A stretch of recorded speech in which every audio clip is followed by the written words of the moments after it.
talk in our program. That's the result talk about digital finance, promise and peril in finance research. And today we are still with Dr. Rayendra Khresna Brahmana, Ph.D. from University of Bahrain. Everyone, today's event is part of the 3-in-1 program that we already held two research talk before, and this program is held by Department of Management, Faculty of Economics and Business, Universitas Brawijaya.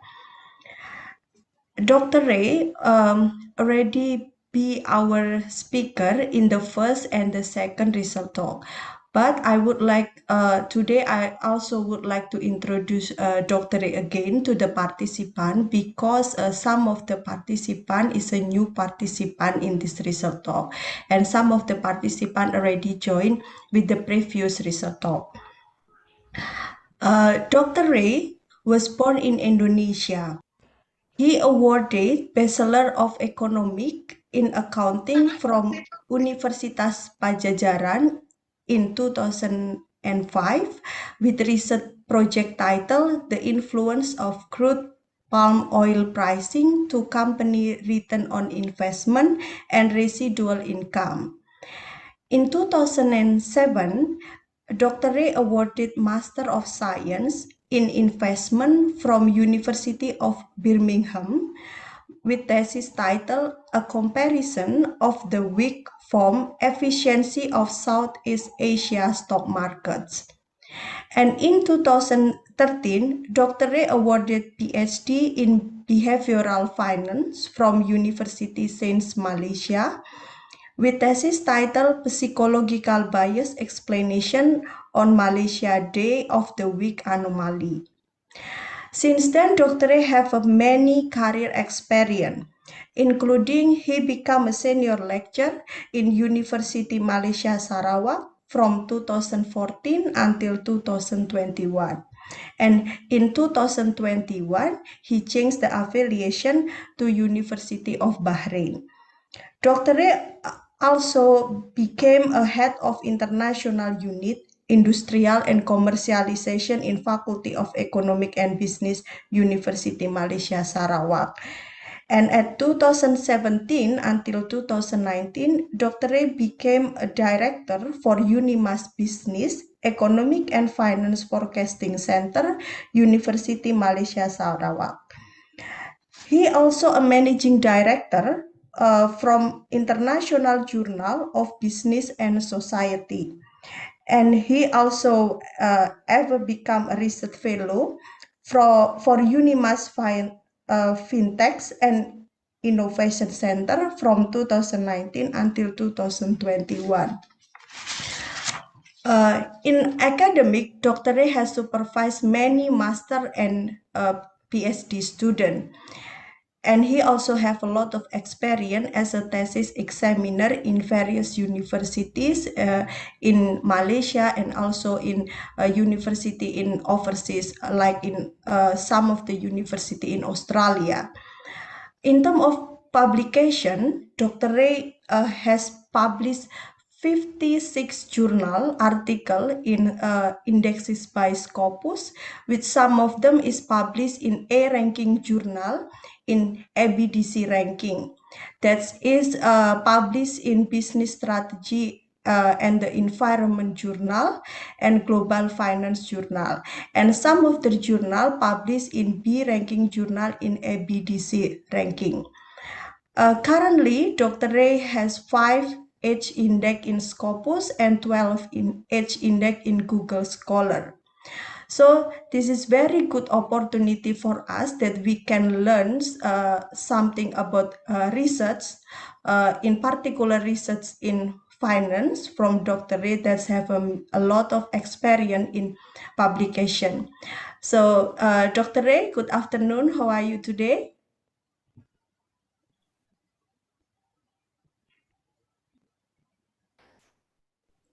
How are you today, Dr. Ray?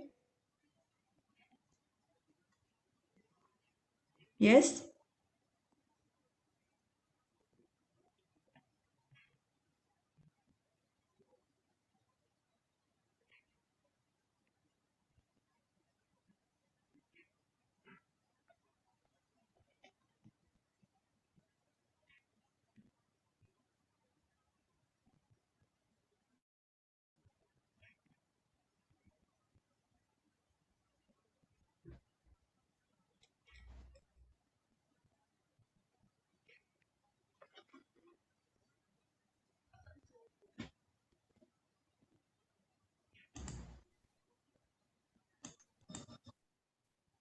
Test. Yes, Dr. Ray? Okay.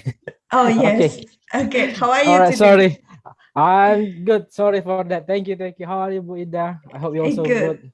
Yes, yes, I'm good.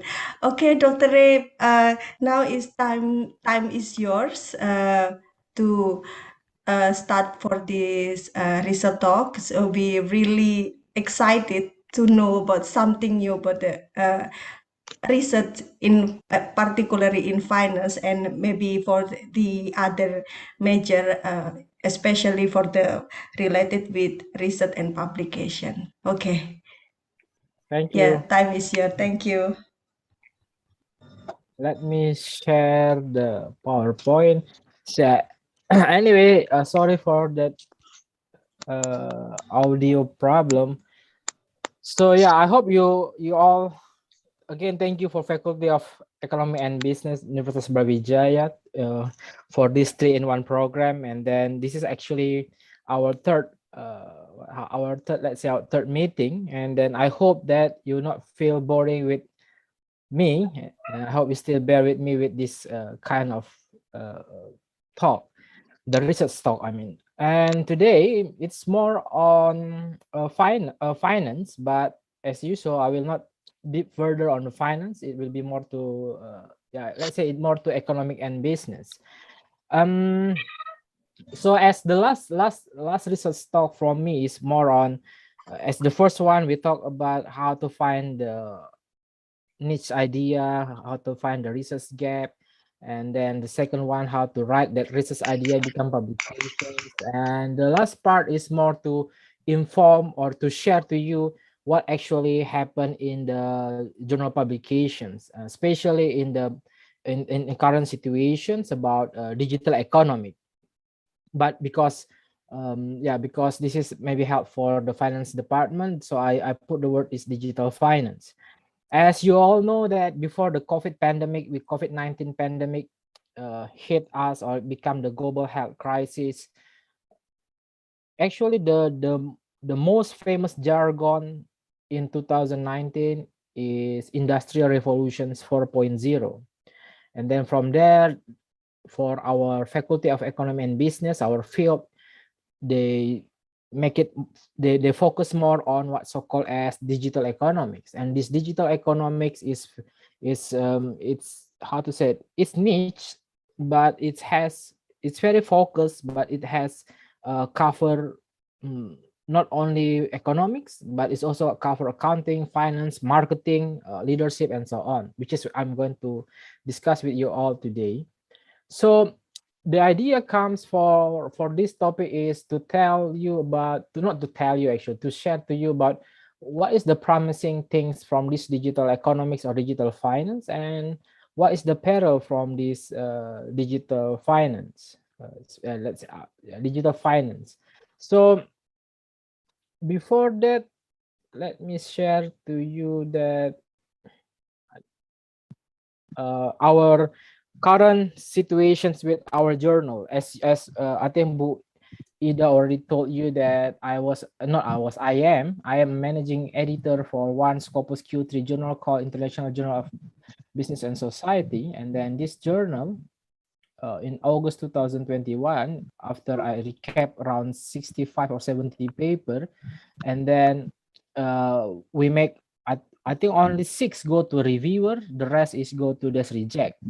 So before I start, what is the promise and the peril, I want to show to you, later on you can link with the promise and the peril in digital finance with what actually happened to only to the level of IJBS. IJBS is not Q1, it's only Q3. It's not, we are aiming for Q2 already for 4 years, but not yet there. We are still in the threshold. Uh, so for the level of Q3, I think many of you aiming for the Q1 or the Q2, but for the level of Q3, this is what happened. So this is what happened. In our journal, first of all, I have to tell all of you, we do not make, our scope is very simple. As long as your research is about business, it's about society, and it's related to business, society that related to business, we will proceeded to our desk review. As you already know, in our second meeting, desk review means that we compile all the papers, we make a meeting, and then we decide which paper go to the reviewer, which paper not go to the reviewer. So yeah, so in our journal, most paper comes from Indonesia and Malaysia. That's for very obvious. Some paper, no, Indonesia, Malaysia, and Thailand. That is our main, how to say, that's our main authors. Most likely come from those three countries. Some, the second the second biggest portion maybe comes from Pakistan and Ghana and Nigeria, and some papers. The third one is, or and some the third one is the third biggest portion is comes from the Europe, like Russia. Yes, Russia. You cannot hear my voice. Yes, it's clear, Dr. Ray. Oh, okay. Yes. Sorry.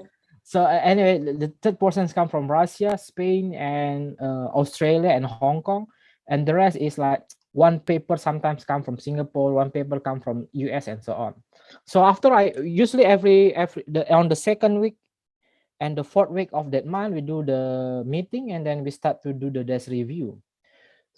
So aiming to if you are aiming to publish in our IJBS, I will tell you one more time. Usually, our desk review is on the second week and the fourth week. So if you submit on the 13th, you will be go the desk review meeting on the 14th, let's say 14 October. If you submit on the 1st October, you still go your paper on the 1st October will got desk review on the 14th October. If you submit your paper on 15 October, it will be reviewed on the 30th October. If your paper submitted on 29 October, it will be also in the go to the meeting on the 30th October. So this is what I mean by second and the fourth week. Always the meeting is always there. Most likely, this is the topic that this is from the August 2021. I don't want to show you the title. I just want to show you the field and their topics. So as you can see here from accounting, what we have in the desk reject, in the field of accounting, what we reject is paper topic about CSR. The disclosure means like if you have paper about intellectual capital disclosure, voluntary disclosure, including the CSR disclosure, risk disclosure, or your paper about fraudulent earnings management, earnings quality, or the paper is about systematic literature review. In the August, there are four topics that the fourth topic we reject is about CSR, disclosure, fraud, and SLR. In banking and finance, we reject three paper. One paper is about political connections. Another paper is about banking performance. I don't know why until today people still doing this kind of research of banking performance. I mean, it's really obvious if you test a research about Camel. I hope you still remember what is Camel, like the NPM, the LDR, the NPL, or the ROA. It will be obvious the result will be negative, right? So if you hire NPL, of course your ROA will be lower. And then we have banking, behavioral banking, about whether they use the service. I forgot what's the behavioral banking case. And then there are another field called corporate governance. There are many paper, I think, since the pandemic start, there are many paper about COVID-19, including in corporate governance. And then it's again about disclosure. In digital economics, they are study about development. I'm going to discuss this later on. About digital, no need, I will discuss it now. The topic about digital economics, if you're taking the data, a national data, for example, you take the data from the Financial Service Authority, or in Indonesia, you call it as OJK, and then you simply run the time series against the economic growth, for example, fintech lending from OJK data, and then you run the regressions against the economic growth of Indonesia or the NPL banking industry of Indonesia. Most likely there's no value of that paper. So we reject that kind of paper. And then paper on economics, usually it's about household economics, trading, development, behavioral, women empowerment.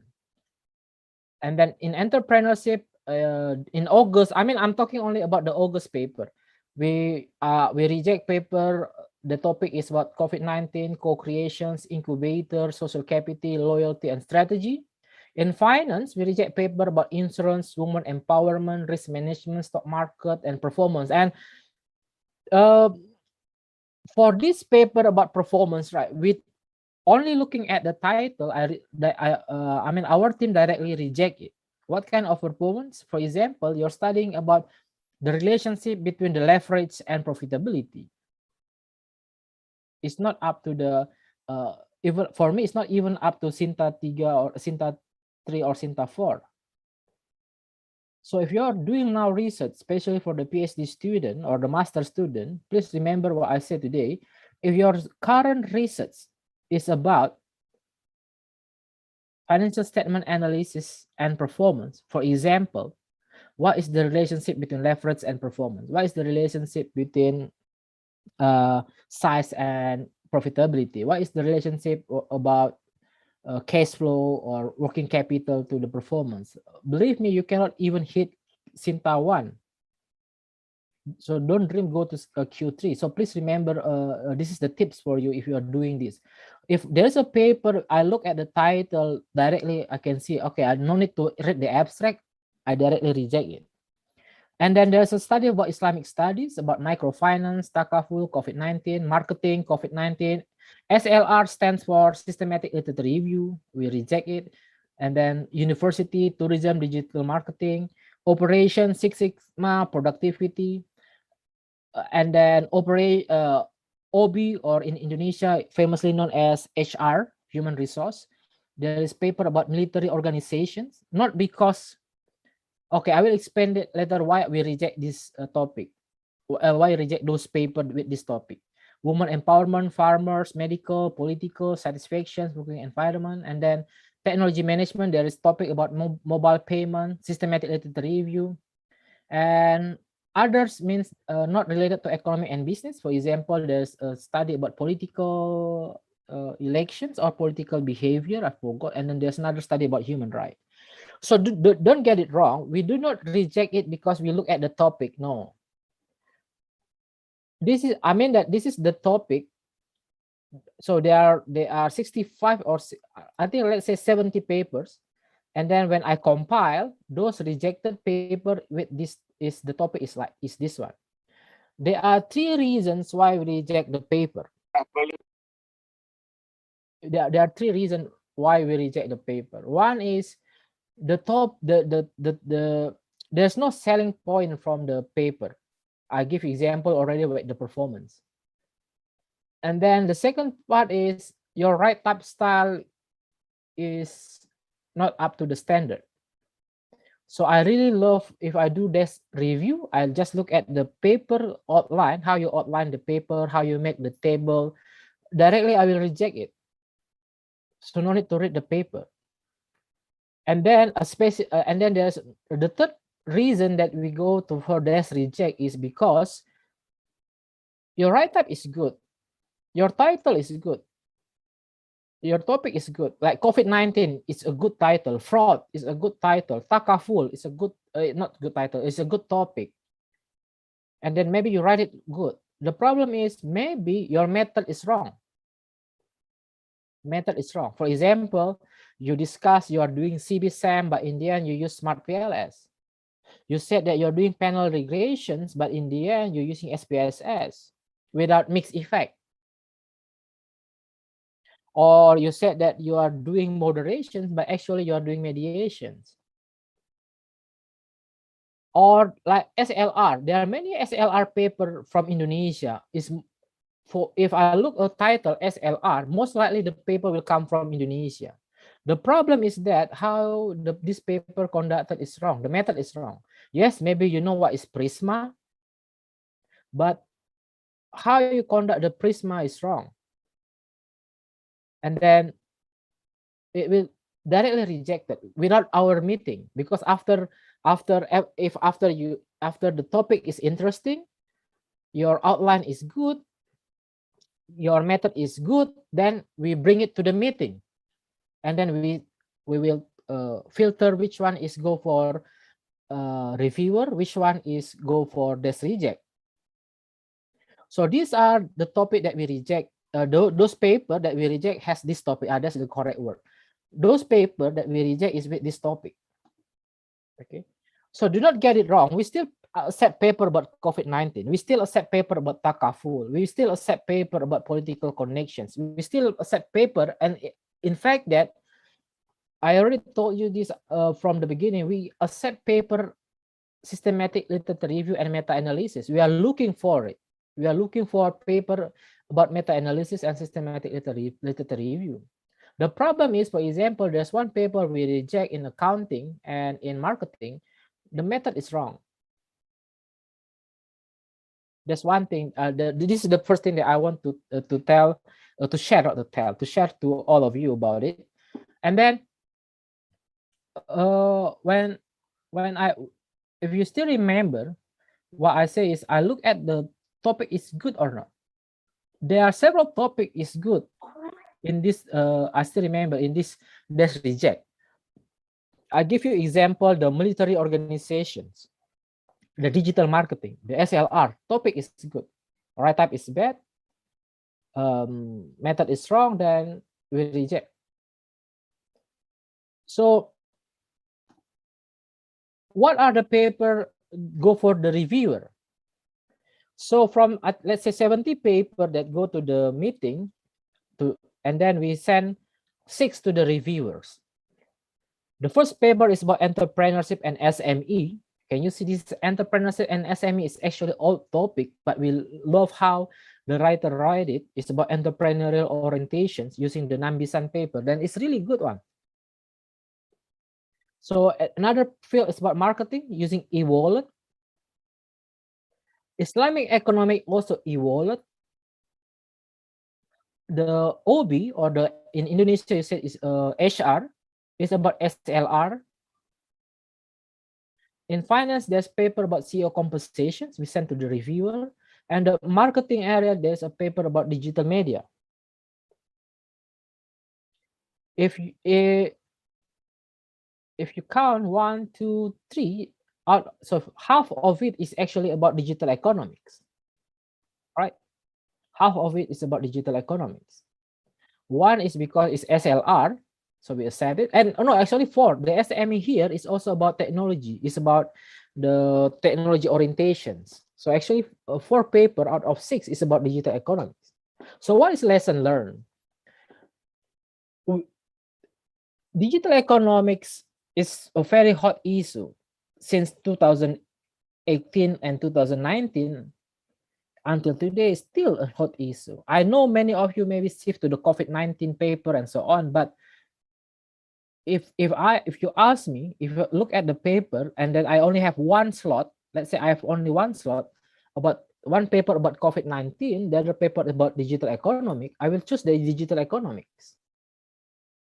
Either it's about mobile payment, online games, if you are from marketing, e-wallet is the mobile payment, right? If like in Indonesia, the OVO, the Link Aja. If you are in Malaysia, it's Sarawak Pay. So from this desk review, you can see that those papers in Q3, I'm not talking about Q1 or Q2, in Q3, it's actually 4 out of 6 is about digital economics. Not even digital finance, right? It's digital, yeah, the Islamic economics is actually the digital finance. It's more, not this paper, the marketing one is more to adoptions, but this one is about the fintech performance. So 4 out of 6 that sent to the reviewer is actually about digital economics. So I hope that it gives you signal that if your research about digital economics now, it's really good and it will be easier for you to publish, especially if you are a PhD student. If you're a doctoral student, and then I know the requirement in Indonesia, you have to publish it in a Scopus journal. And then, yeah, make sure your topic is about digital economics, and it will be easier for you to penetrate it. I'm not saying that if your research is about CSR disclosure, ownerships, corporate governance, what else? Uh, uh, tourisms, what, yeah, and what, tourism's behavioral, uh, COVID-19, woman empowerment. It doesn't mean that you cannot penetrate the journal. No, you still can penetrate the journal, but it will be easier for you to penetrate if your research is about digital economics. Okay, so that's what this is why I want to show you this before I start my elaborations about this topic. So please remember that why it's even only for Q3 like us, we are looking for we are tend to how to say, we are tend to encourage the author for doing the digital economic study. So what is lesson learned? Is it about topics? No, it's not about topics. Topics, yes, of course. um, Digital economics relatively play important role here. Is it SLR? Not really. Not really. Is it about COVID-19? Um, I think I have. I think I have two or three webinar about COVID-19 research in accounting and finance, and I keep telling them that if you're doing COVID-19 accounting and in accounting and finance research, it's not only you doing this. People from Harvard, from MIT, from National University of Singapore, or even from Malaysia doing the same topic. Means to say that you are competing with top scholars. Top scholar, of course, in the paper published in the top journal. Second tier university will go to the second tier journal. Third tier university will end up on the third tier journal. So the fourth tier university will end up in the fourth tier journal. Why? Because if I'm the editor, there's one research about the SME performance during the COVID-19. Okay. The topic is the same. The method is the same. The conclusion is the same. I will give the slot to the Harvard. Why? Because it's Harvard. That's one reasons.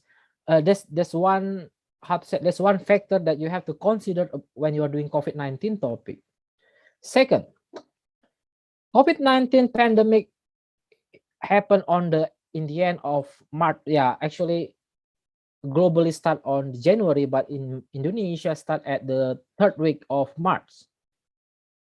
Right, third week of March. So third week of March, if you're accounting and finance, the data will be very hard for you. Why very hard? Let's say you're doing cross-sectional data using the Q3 report. The Q3 report means that you will make the paper on October or November 2020. October and November, you finish your paper on November, you submit on November, and then if you are lucky enough, let's say you submit on December, if you are lucky enough, you got accepted, no problem. If you're not accepted, go to the reviewer. The reviewer said that now is already the first quarter of 2021. They ask you to add more data. What's the problem if you add more data in COVID-19 pandemic? There will be a non-response bias because the COVID-19 behavior and the COVID-19 mitigations, especially in Indonesia, in the first quarter, in the second quarter, in the third quarter, even today, different one to another. If you still remember, if you still remember, there's different policy from Dr. Terawan and the current health minister. And it will give you a problem to justify it again. This is what I mean by another factor is about the COVID in COVID-19 is the data availability. If you want to test the lockdown policy, if you still remember, yes, lockdown policy is on the April until the August, the intensity is the same, each profit. However, goes to the, let's say on our June 2021 in Indonesia, the intensity is different. Intensity of June 2021 and the second quarter of 2020 are different, the lockdown policy. The period is different. So how you justify this to your reviewer? I'm not saying it's not doable. It's still doable, but again, you have a competitor. The data availability will be very hard. You have very hard to justify it. If you have luck, you can publish in the top journal. I see one paper from Indonesia published in, if I'm not mistaken, in Rebuff, in Research in International Business and Finance. I have to check it again. In the top journal. My paper about COVID-19 is ended on in a Q2 journal, APJBA. The other one is, I forgot what's. Oh no, the other one is still under review. Still under review. It will be very hard to penetrate later on if the reviewer asks me to add the data. So this is the lesson learned. The topic may be, yes, important. The SLR maybe COVID-19. So in the end, the top in writing a paper is about hot issue, it's about write-up, and it's about method. So the foresight in economy and business studies, if you, especially this is my tips for PhD student, it's about ethical, business ethic, and ESG. It's about Islamic studies. It's about experimental studies. It's about business resilience and persistence, because there are many shocks, right? For example, 2019, there is a trade war between US and China, and then suddenly got a global health crisis, the lockdown. So it will be very interesting to test the business resilience and the persistence. And then digital business. And in the, I think in this 5 years, within 5 years, the topic will be either about ethical and ESG. ESG, I think if you're from accounting and finance, you know what is ESG, is environmental, social, and governance. And then it's about Islamic studies. Islamic studies, it can be about takaful, it can be Islamic fintech, it can be the Islamic banking, the digitalization of Islamic banking, is about the adoptions of Islamic Islamic fintech already, and adoptions of the blockchains in the following the Sharia law.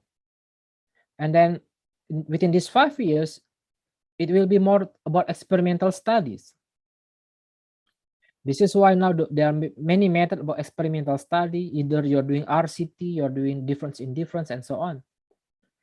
And then within this 5 years, it will be more to digital business, and it will be shifted to more contemporary methods like artificial intelligence, machine learning, deep learning, artificial neural network, or social network analysis.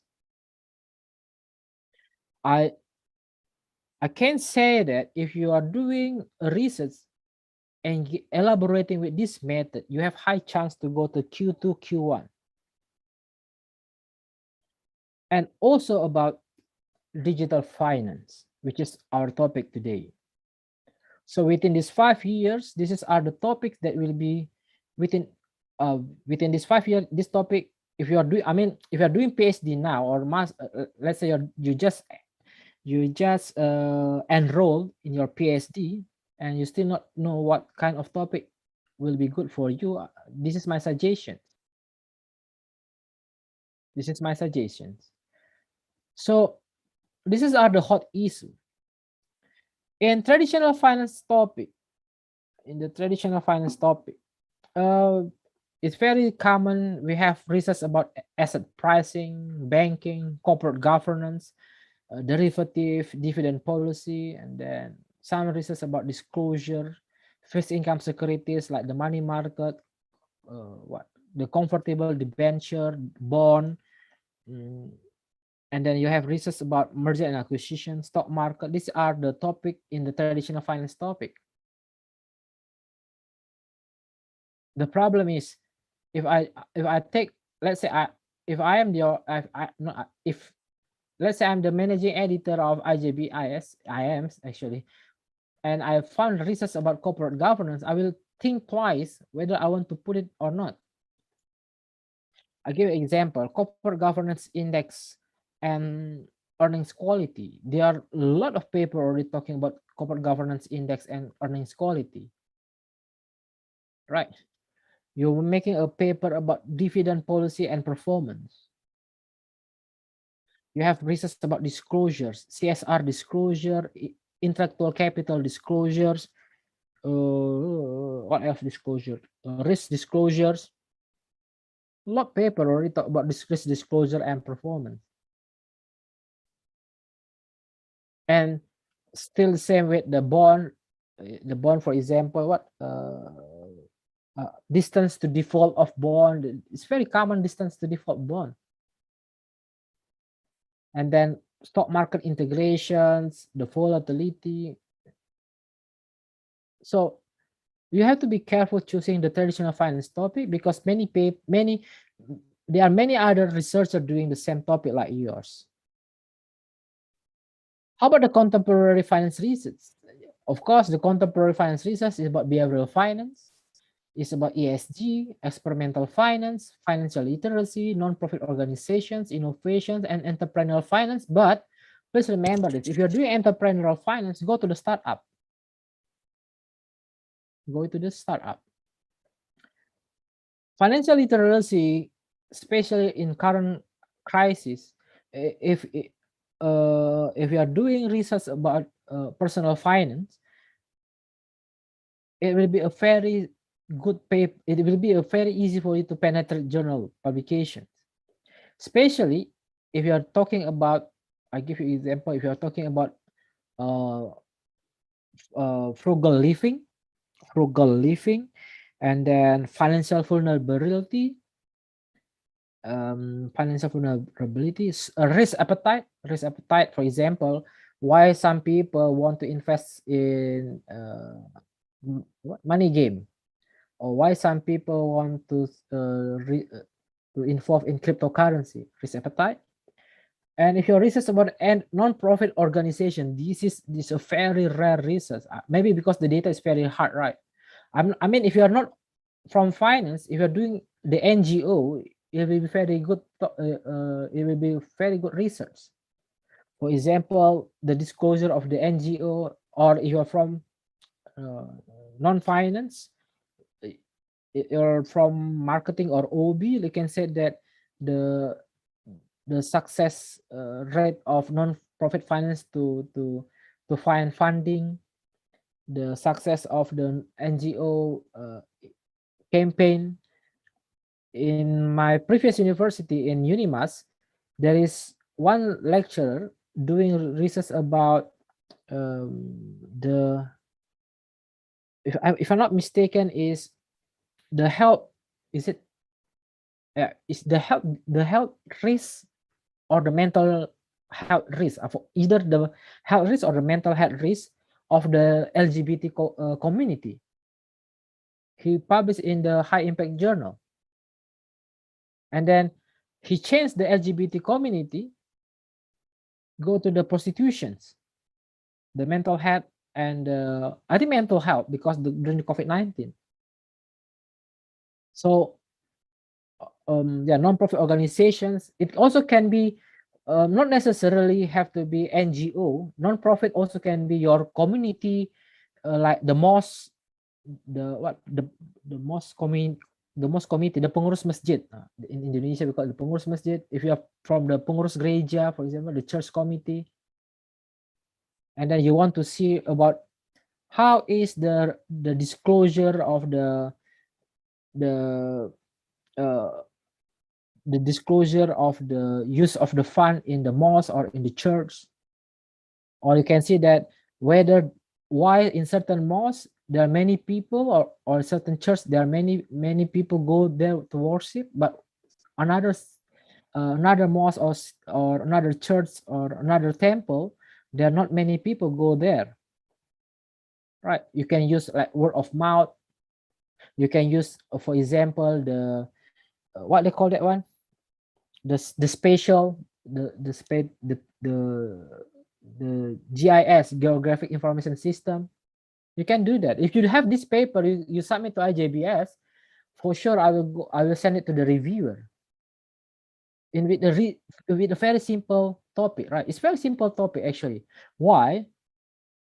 In certain mosques, they have, this is your maybe become your research gap, right? Why in certain mosques it's very easy for them to get funding compared to another mosque or another church. Is it because the community? Is it because the distance from the mosque or the church to the or the temple to the housing complex?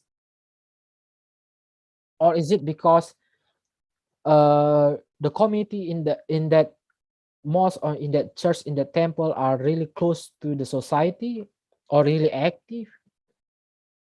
So no need to think big to get published in a good journal. And if you have this idea, you submit in one emerald journal, is Q1 called, if I'm not mistaken, the name of the journal is Journal of Community Development.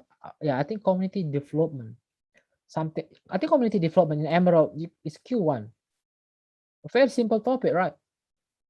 No need to hard. Oh, I want to have a research doing mediations, moderations, and then you got headache to learn about more Sobel test for the moderate mediations. You have to test the Dawson or Aiken 1992 for the moderations, and then you have to think that, okay, if I have mediation, I have to go to Smart PLS, Lisra, and Amos. If I, you know, why why you have to think that method will sell your paper? That's wrong, right? Remember in our first meeting, and you have paper about innovations and about startup. About startup, uh, there are many startup. If you want to know, if you are from finance and you want to do research about startup, you can get the database. You can look at our chat box. I put it there. It's from the Crunchbase. I have one paper until today. No one. If you have, because I'm telling you that I have no time to do the paper. I have one paper or data collections finished, running the data finished, method. Believe me, if method, my method is always good because it's cross sectional. I do have the endogeneity test also for my cross sectional. I do the MLE SEM. I'm not using CB SEM. I'm not use your PLS SEM. I use the MLE SEM, and then I test the endogeneity using the JMN. I know how to run the copula for the endogeneity. So I have all the data, but I have all the result. And then until today, I sent to one lecturer in UNS. He said he doesn't have time. I sent to one of my friend in Italy. He said doesn't have time. If you have time, let me know. I have this research about whether a startup founder, narcissistic startup founder, is has a has has relationship with the financing, the successful financing for the startup. This one. I have the raw data that whether if the startup founder is handsome or pretty or not that handsome or not that pretty, I don't want to say ugly, but normal, will it affect their financing process, the seeding process? We call it in entrepreneurial finance is a seeding process. So this is the contemporary finance research that will give you higher chance to be published in Q2, Q1. Okay, why I cannot next? Okay, oh sorry. And today I'm going to discuss this one, the digital finance. All right. So what is actually digital finance? Digital finance or digital economy as simple as a studies about the impact of new technology on the financial industry.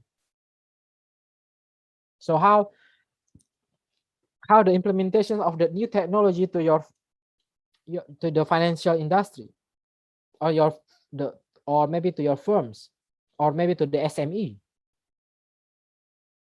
And then it's also about digitalizations of financial product or the applications or the process and the business models. I forgot there's one email I received from Brawijaya that's a really good idea, which is using the digital platform payment, if I'm not mistaken, or the marketplace, or something like that. That's a really good idea. It's a part of digital economics. I think that that paper that sent to me for me to check about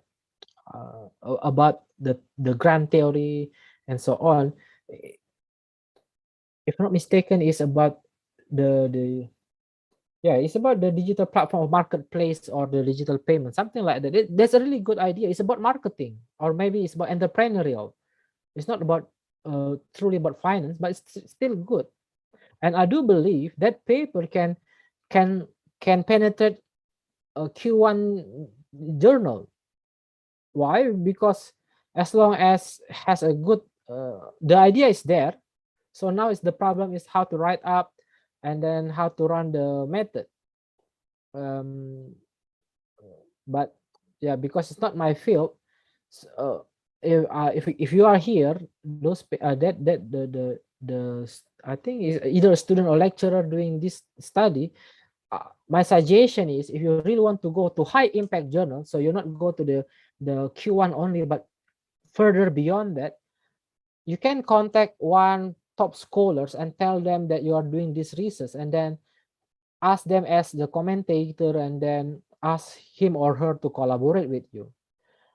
Um, yeah, I think that must better for you if you want to go to high impact journal. Let's say you want to go to the later on I will show to you the journal. One is JGIM, or one journal called as what the name. Later I will show to you the name of the journal. That one, there are two journals that's suitable for your research. You can aim there. So anyway, digital finance is about the about digitalizations of financial process products, application process, and business model. For example, you're doing research about the adoptions of blockchains for the supply chains performance. That one is part of digital economics. You want to see the cryptocurrency volatility, is part of digital finance. You want to see the herding behavior in cryptocurrency, or whether cryptocurrency can be used as hedging, or you want to test the financial distress using the machine learning. You want to test the randomness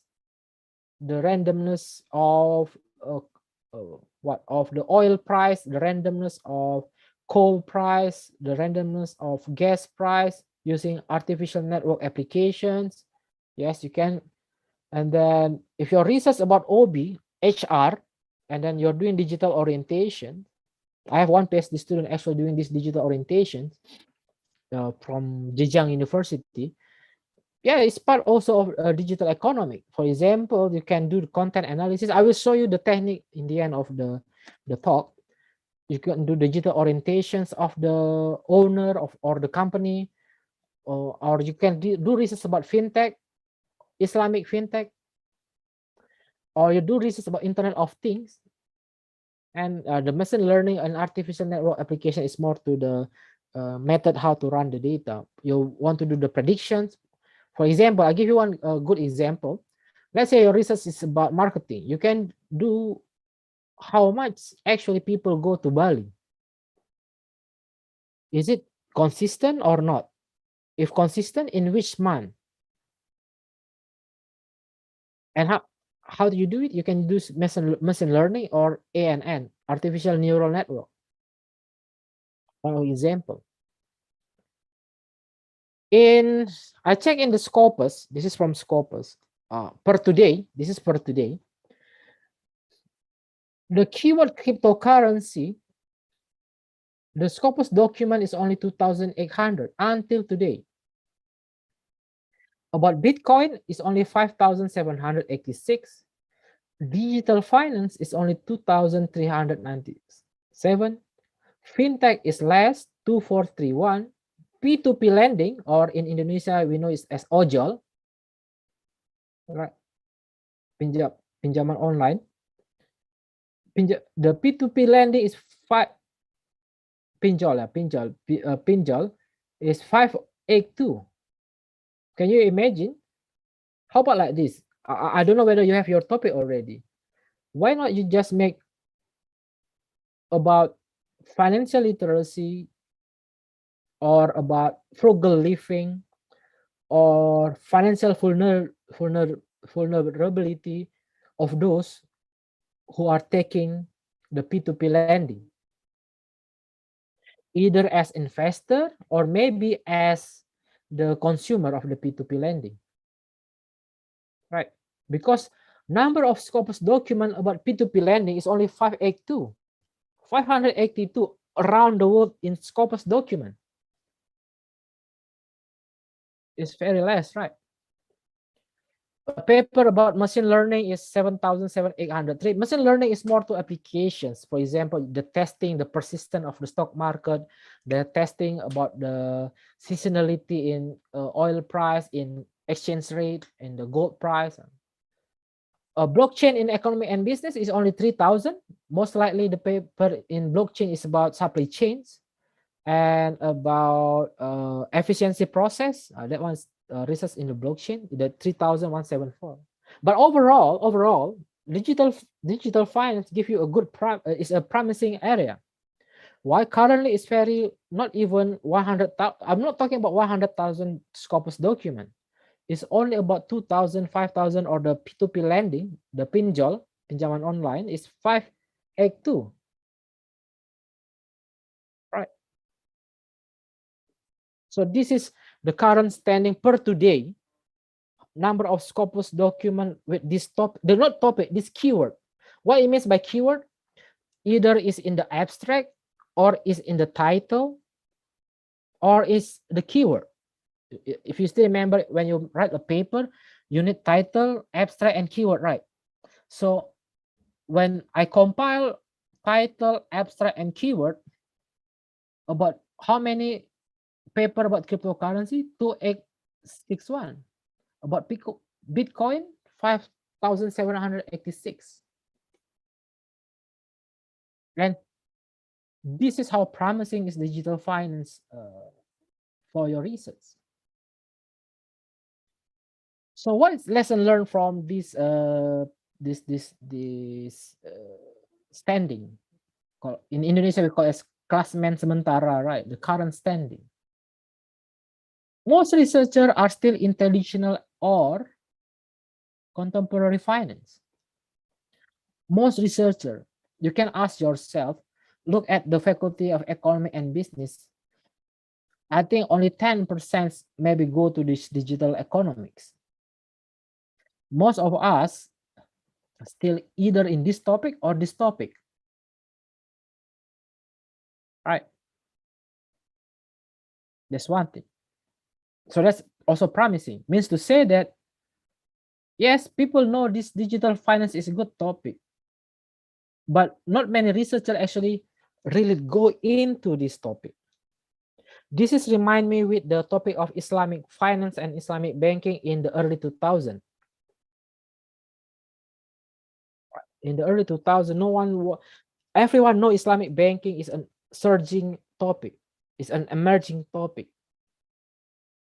But not everyone want to go to the Islamic banking. I will explain to you why later.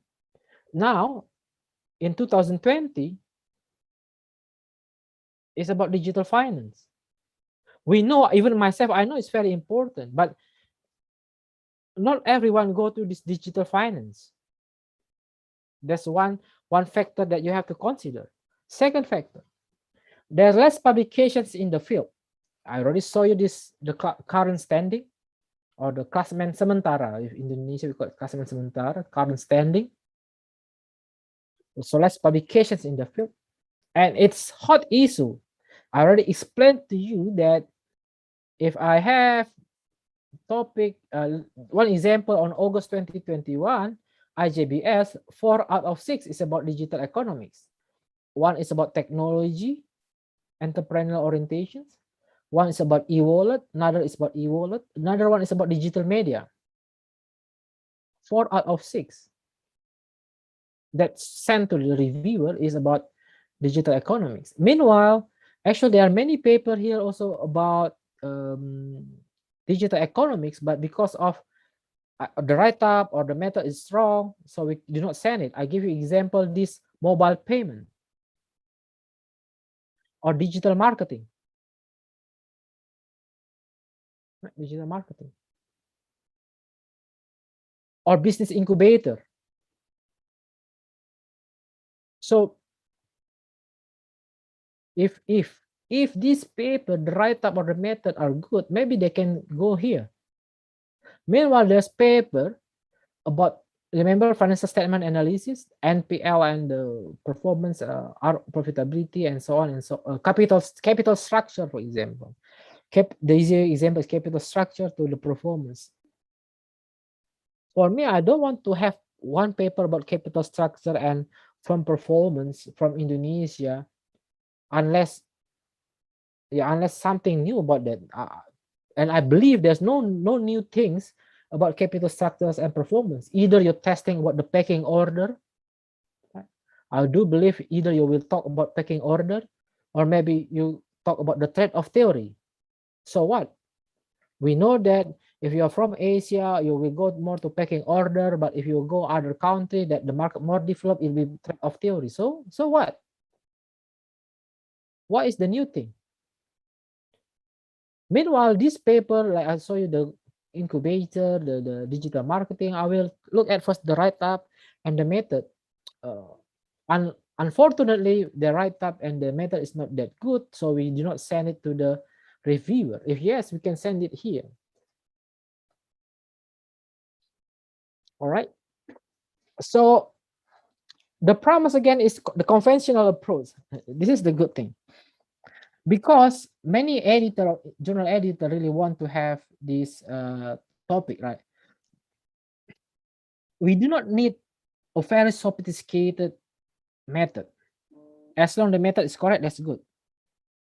For example, you send a paper about digital economics, whatever is your title is a very simple PLSM. Let's say your paper is only a simple PLSM.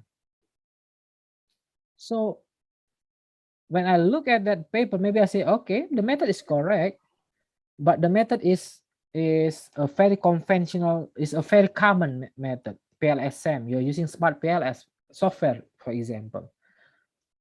And then, okay, it's okay because I love the topic. Your method is not wrong, but it's not sophisticated. Still, I will accept it. I will not accept it. I will send to the reviewer.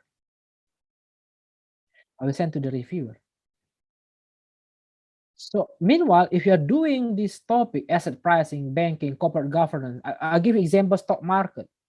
If you're doing stock market, most likely your title, your research now is about extreme value, about the tail behavior in the stock market. Example, if you're still using guards or VAR, most likely you got this reject. If you use the Markov switching, maybe get reject, maybe no, depends on the editor. Now, they talk about copula. Maybe yes, maybe not. So, same topic, but different level of approach. If you use the common approach, the very conventional approach, now you're testing extreme tail using guards or VAR, no value. So it means to say you have to learn how to use copula or Markov switching. Meanwhile, in this topic, when, for example, you use the simple PLSM,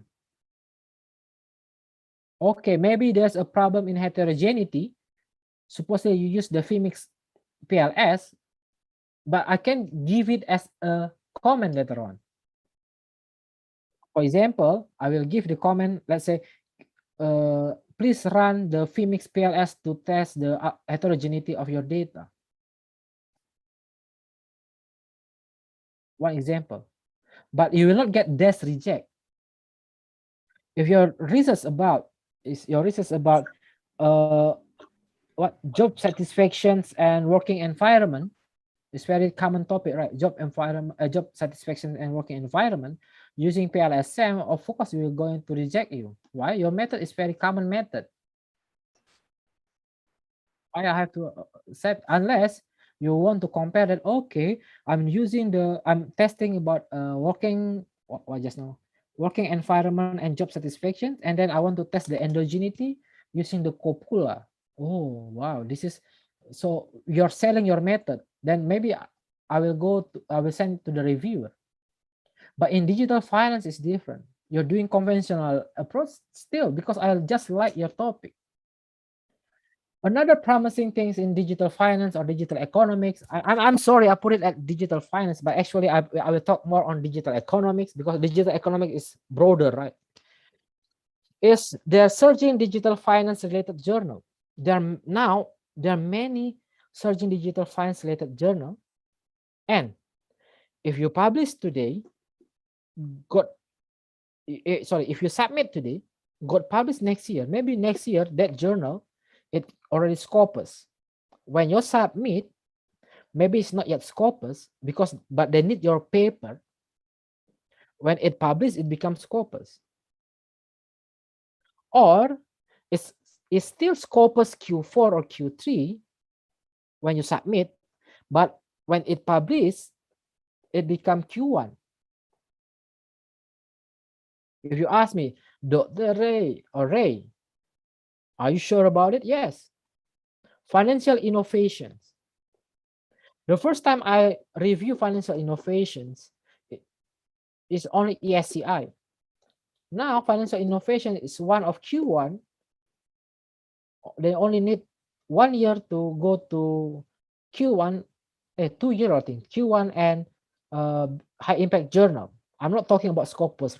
Now it's about high impact journal. So if you submit this year, publish next year, this year maybe it's still only ESCI or maybe only Scopus. Next year it's already Q1 and high impact. You submit this year because if you still remember last meeting, in our second meeting, you submit today, usually it will be published next year, right? So in the next year, when it published, it has already a good, how to say, a good high impact journal. It's no longer Q3 or Q4. It's become Q1. Most digital finance related journal is like this. I don't know why, but that's their trend. There's new journal in Springer. I will show it later on, called Digital Finance. Not yet Scopus, but I believe. Please remember, this is recorded, right? I believe next year. I believe next year it will be at least Scopus, or maybe they need 2 years to become high impact journal. So it's good for you. It's good for you. Rather than just imagine like this. You submit to a predatory journal, you paid like 1,000 US dollar. When it published, it's no longer in Scopus. You lost your $1,000, right? So this one is really good, really good. So this is the good thing in digital economics or in digital finance. It gives you a good, it's a promising area actually, it's promising area. One of example, published in research in international business and finance, Q1. This is also high impact, 2 or 3 point something, I forgot. If you look at, excuse me, if you look at the affiliations, it's from American University of Sharjah, it's from Renmin University of China. Of course, the third author and the fourth author from Manchester. But I want to say that you look at from American University of Sharjah and Renmin University of China, so you have a good possibility also doing this kind of topic. This is the topic that I told you about extreme value is the tell behavior. About cryptocurrency, they can publish in Rebuff. Another example, Larissa Yarofaya is a very famous person. I forgot. She was what? She's one minute editor-in-chief in high-rank journal. Maybe you can Google her name. It's from Southampton. Is it in? I forgot. Is it in Method X or in Helion? Either in Helion or in Method X. And yeah, I remember Larissa Yarofaya is one of prominent scholar in this field, and she also editor-in-chief in one Elsevier journal. I forgot in which journal. And then she made one research about reactions and recovery of various financial market. So one example, if you look at if you look at later on, it's more on digital finance. Example, this paper from Anhui University. Anhui University is one top journal. University of Hohenheim is also top journal. This one journal comes from and there's one author from Brazil and from Vietnam. Published in good, very high, this is also high impact journal, TFSC, Technological Forecasting and Social Change. Right, it's really good, really good. So it's about the spillover and connectedness between financial globalization, high-tech industry, environmental footprint. And then in the same journal, it's about tail risk again, systematic risk of finance. Yeah, this is also one university from Ho Chi Minh. I think this is the same person, Toan Lu Du Queen. Oh no, this is different person. Yeah, of course we can see there is a very famous name here, but my point is that this is one of example that that student or maybe that lecturer that sent me the paper about the adoption, you can do the same strategy like this. So you, of course, your name will be the first one, and then, or it depends on your co-author. I think you're supposed to be number one. So you can collaborate with them, and then you publish in high impact journal. This one really good. And then yeah, this is also from top university, UNSW, USQ, same Southern Queensland also, about macroeconomic determinant of loan default, evidence for peer-to-peer lending. This is the including the 582 Scopus document just now. It's about peer-to-peer lending, the P2P lending, the pinjol. So yeah, another good example. And then there's also research from India, published again in TFSC from India. Okay, about determinant of electronic waste generation in Bitcoin network. Evidence from you still remember I told you about the approach, ML approach, machine learning approach. This is one example how they use machine learning approach to sell their idea. This is related to the one that I told you here, machine learning. And then you can see it ends up in TFSC from India. It's really good. Ownership, use, and perceptions of cryptocurrency, again published in TFSC, using survey. Really good. Using survey, that's a really good idea. Also in TFSC, that's another good topic. Yeah, if you read paper of John Goodall in 2020 in FRL, I put also in our Google Drive. You can see also how to use this kind of topic for in COVID-19.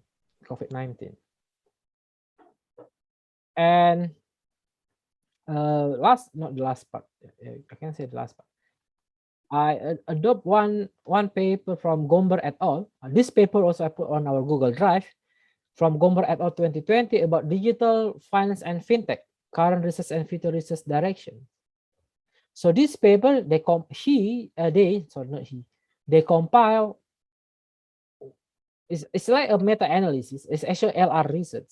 They I think meta-analysis. They compile research about what kind of directions for, oh no, meta is it future research. Okay, this is about digital finance.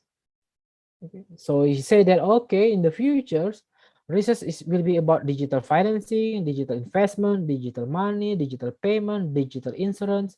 Digital insurance in the digital economy we call as insurtech, and then digital financial advice, and then it will, the sample maybe fintech company or service provider like Indosat or Telkom, or maybe like the digital payment is like OVO, and then whatever.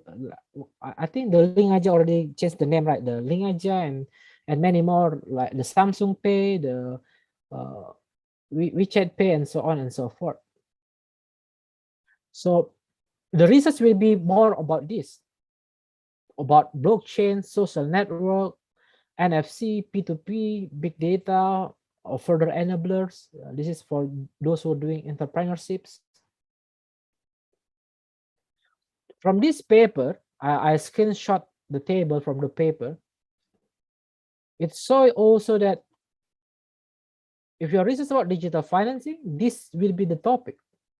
It will be about crowdfunding, crowd lending, peer-to-peer, peer-to-peer lending or P2P lending, uh, crowd investing, equity-based crowdfunding or ECF, equity crowdfunding.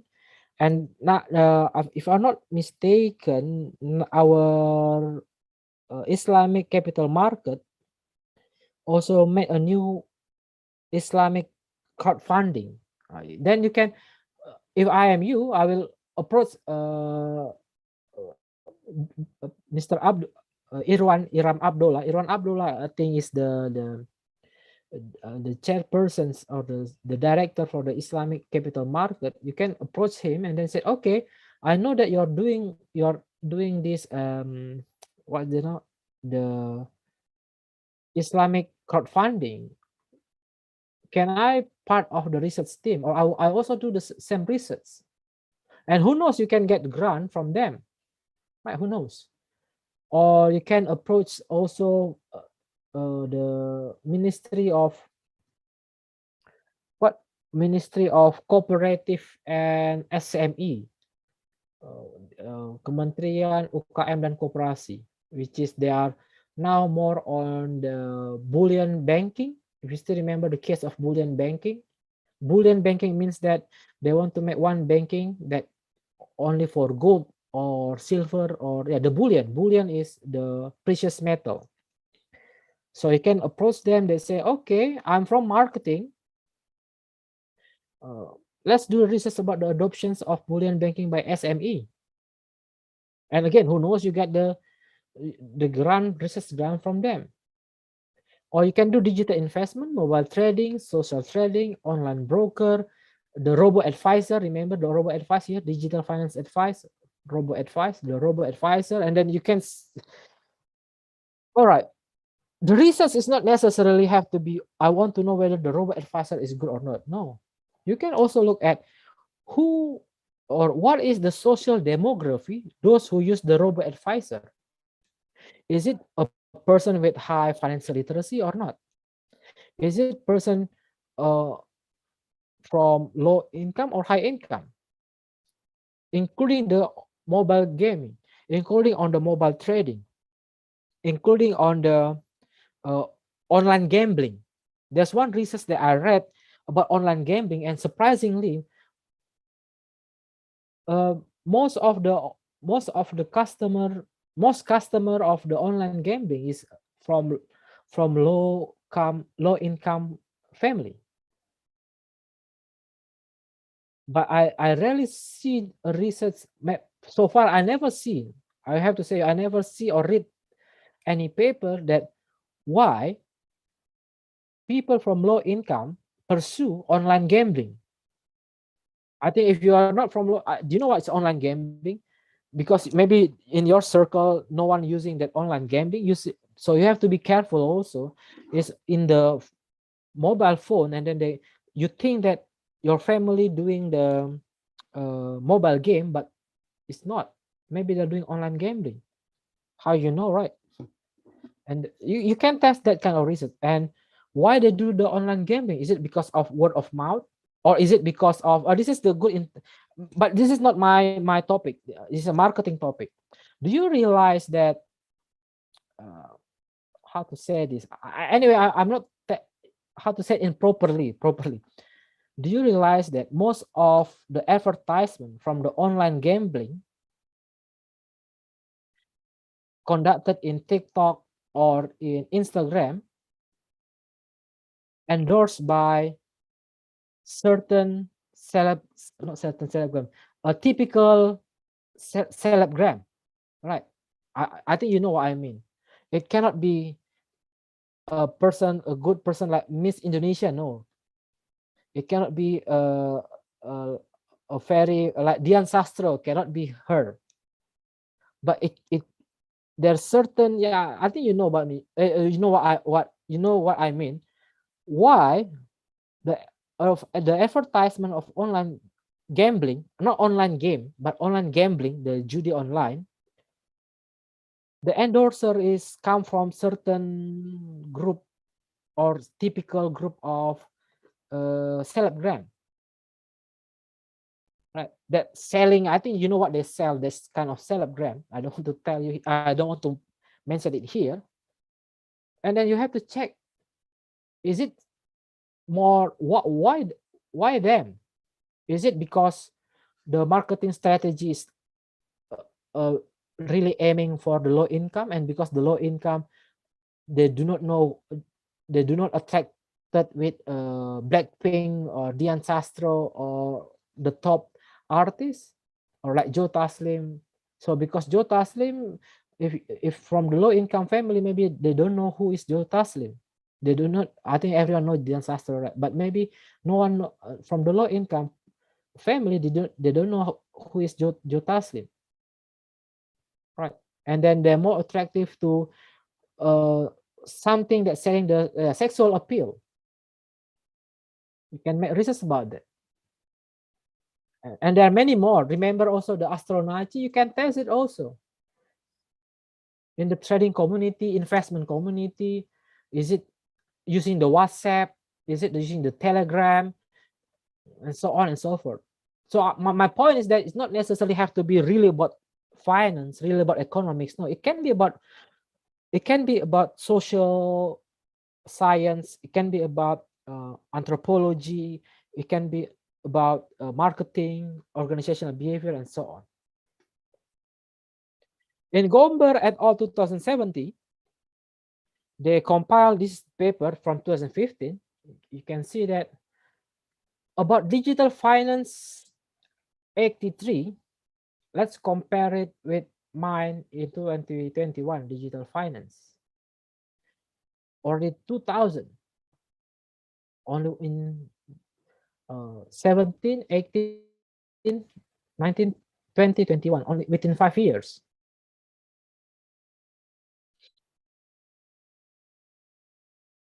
All right. Most paper in 2017, 60% using secondary data, 10% only using survey. So again, it tells you that if you're doing this kind of topic using survey, the competitor, sorry, the competition is not that tough. It's not that tough as secondary data. Secondary data is 60%. And qualitative and case study 14%, experimental 5%. So if you're doing experimental, it's much better. Conceptual paper 4%, theoretical 2%, design science and LR is only 1%. So yeah, that's a good promising topic, right? 10%. Or even you're doing experimental, it's only 5%. This is why I told you from the beginning, experimental finance.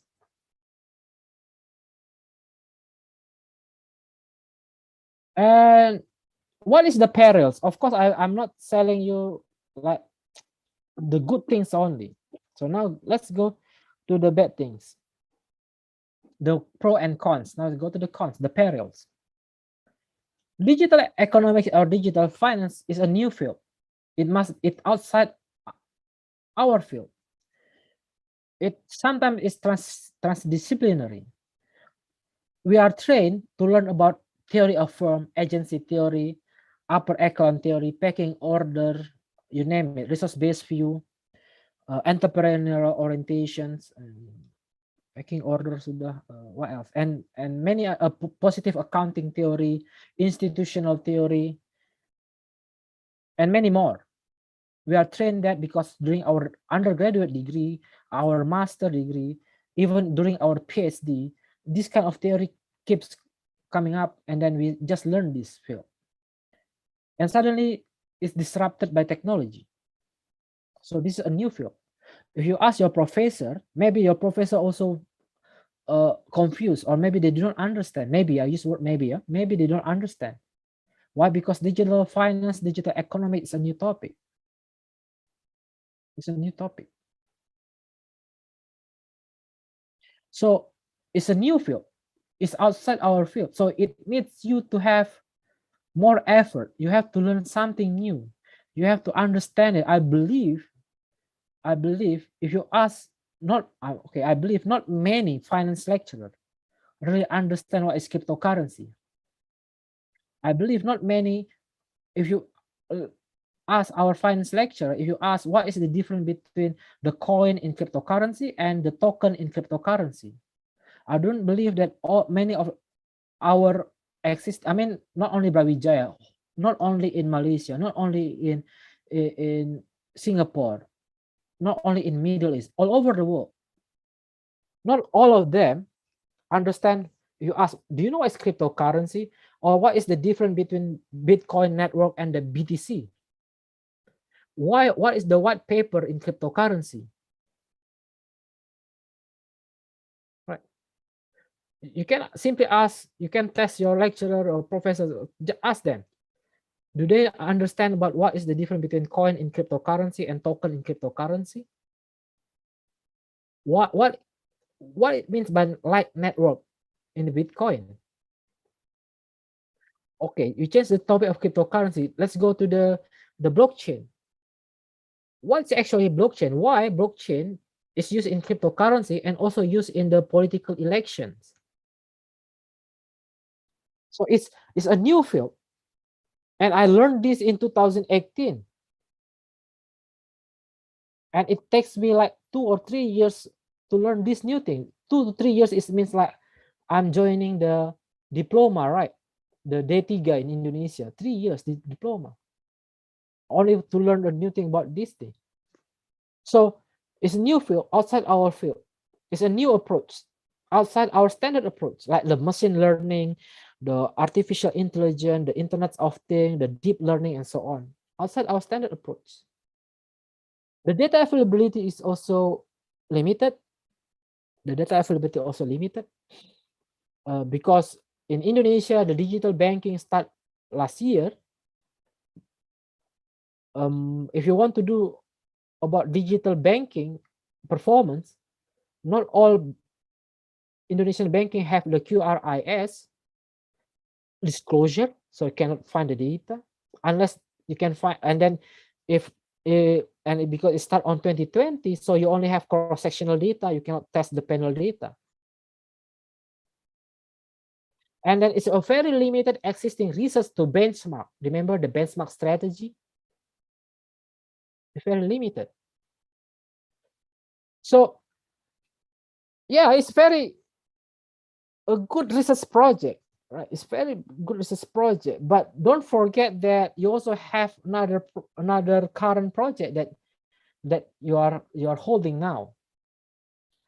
My suggestion is you can finish your current project first, or you can ask someone to help you to finish the current project, or you can ask someone to help you for the new project. I give you the tips at the end of the presentations. So this is what happened now. This is the memes from internet. I found it that this is what is most of economics and business researcher doing now. We see this new project is really good project. And do you think you want to leave your current project? You have to think again. These are the specialized journal. The specialized journal we have. This is the journal that I talked just now. Financial innovations. You have digital finance. It's not in Scopus yet, but I do believe in next year or end of next year it will become Scopus. TFSC, this is a very good journal, high impact factor. And there are many other journal. This is the journal that I just forgot about it. Remember, there's one. I think lecturer sent me the paper about the digital payment or digital platform using RBV. Then I said that why not using the Nambisan entrepreneur orientation and so on? Why you have the mediation? This is you can submit here. Aim his, don't aim IJPS. Aim this ECRA. And then there's Journal of Network and Computer Applications, Telematic Information, Technology in Society, EGIM, Sustainability City and Society. Okay. Oops. Oh, this is supposedly, this is wrong. I want to put here is JGITM, is Journal of Global Information Management. JG, JGITM, Journal of Global of Information Technology and Management. JGITM, yeah. Journal of Global Information Technology and Management. So these are the specialized journal that you can aim. If you are studying about the behavior,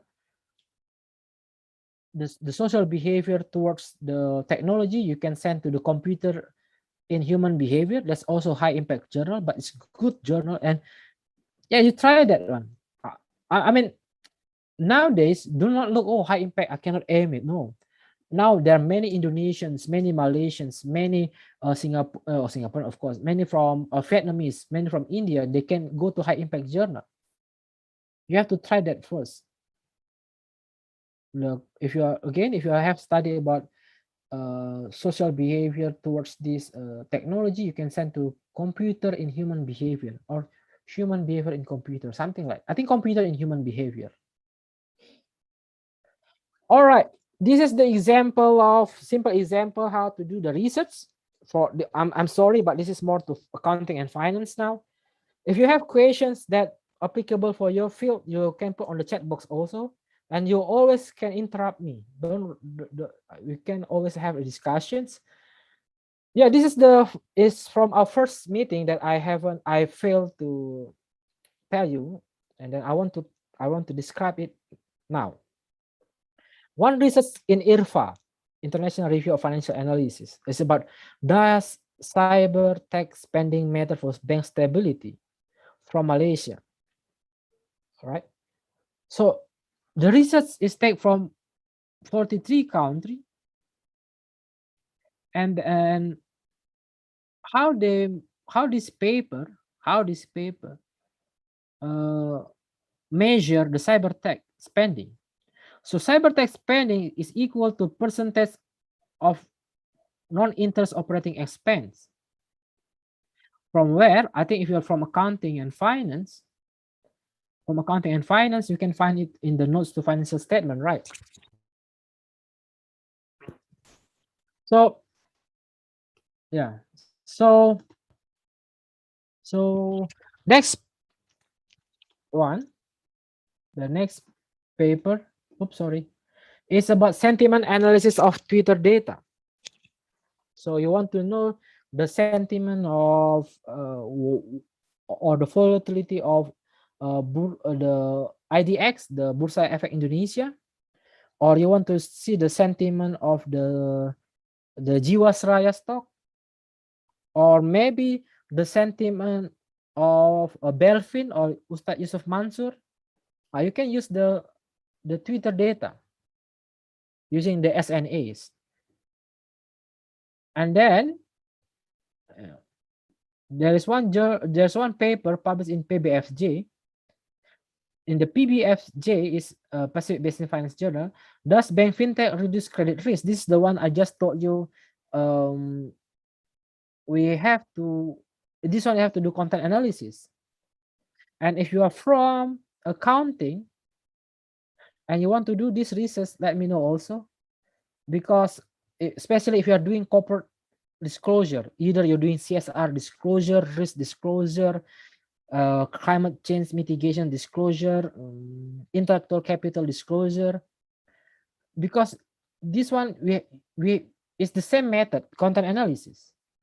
How we just find the word, this word. Okay. And another text mining, InsurTech. InsurTech is the digital insurance. Almost same method, like content analysis using the text mining, but instead of using this is using annual report, right? Instead of using annual report, they use from the newspaper, the news report. From let's say in Indonesia, you have Kompas, CNBC, CNN Indonesia, Detik, and so on. So using the text mining from that media and find this is the keyword. So actually, it's more or less the same like the content analysis, but the target sample is not the annual report, but from the Kompas or from the what else? The CNBC Indonesia, CNN Indonesia, or let's say Detik.com or Tempo maybe. And we can modify this method. You can modify this method and then change it, become a Google trend. A Google trend. Oh yeah, I stop share. I saw you the Google trend here. Wait. I share to you. You can set from the Google trend. Okay. This is the topic, right? And then you can modify it, for example, in Indonesia, in the past 12 months, the download data. That's it. This is the Google trend in Indonesia from October 2020 to 2021. Or maybe you change the term, right? You can change the term. Let's say what term that you want to hear about in Indonesia. Pinjol. Aku mau cuma pikir ke target bermah. It's about the pinjol, for example. You can use the Google Trend also. One example. I stop this one back to this one. So yeah, my point is that either you can go for this part, content analysis from the annual report. You go to text mining from the the newspaper, or you can go to the Twitter.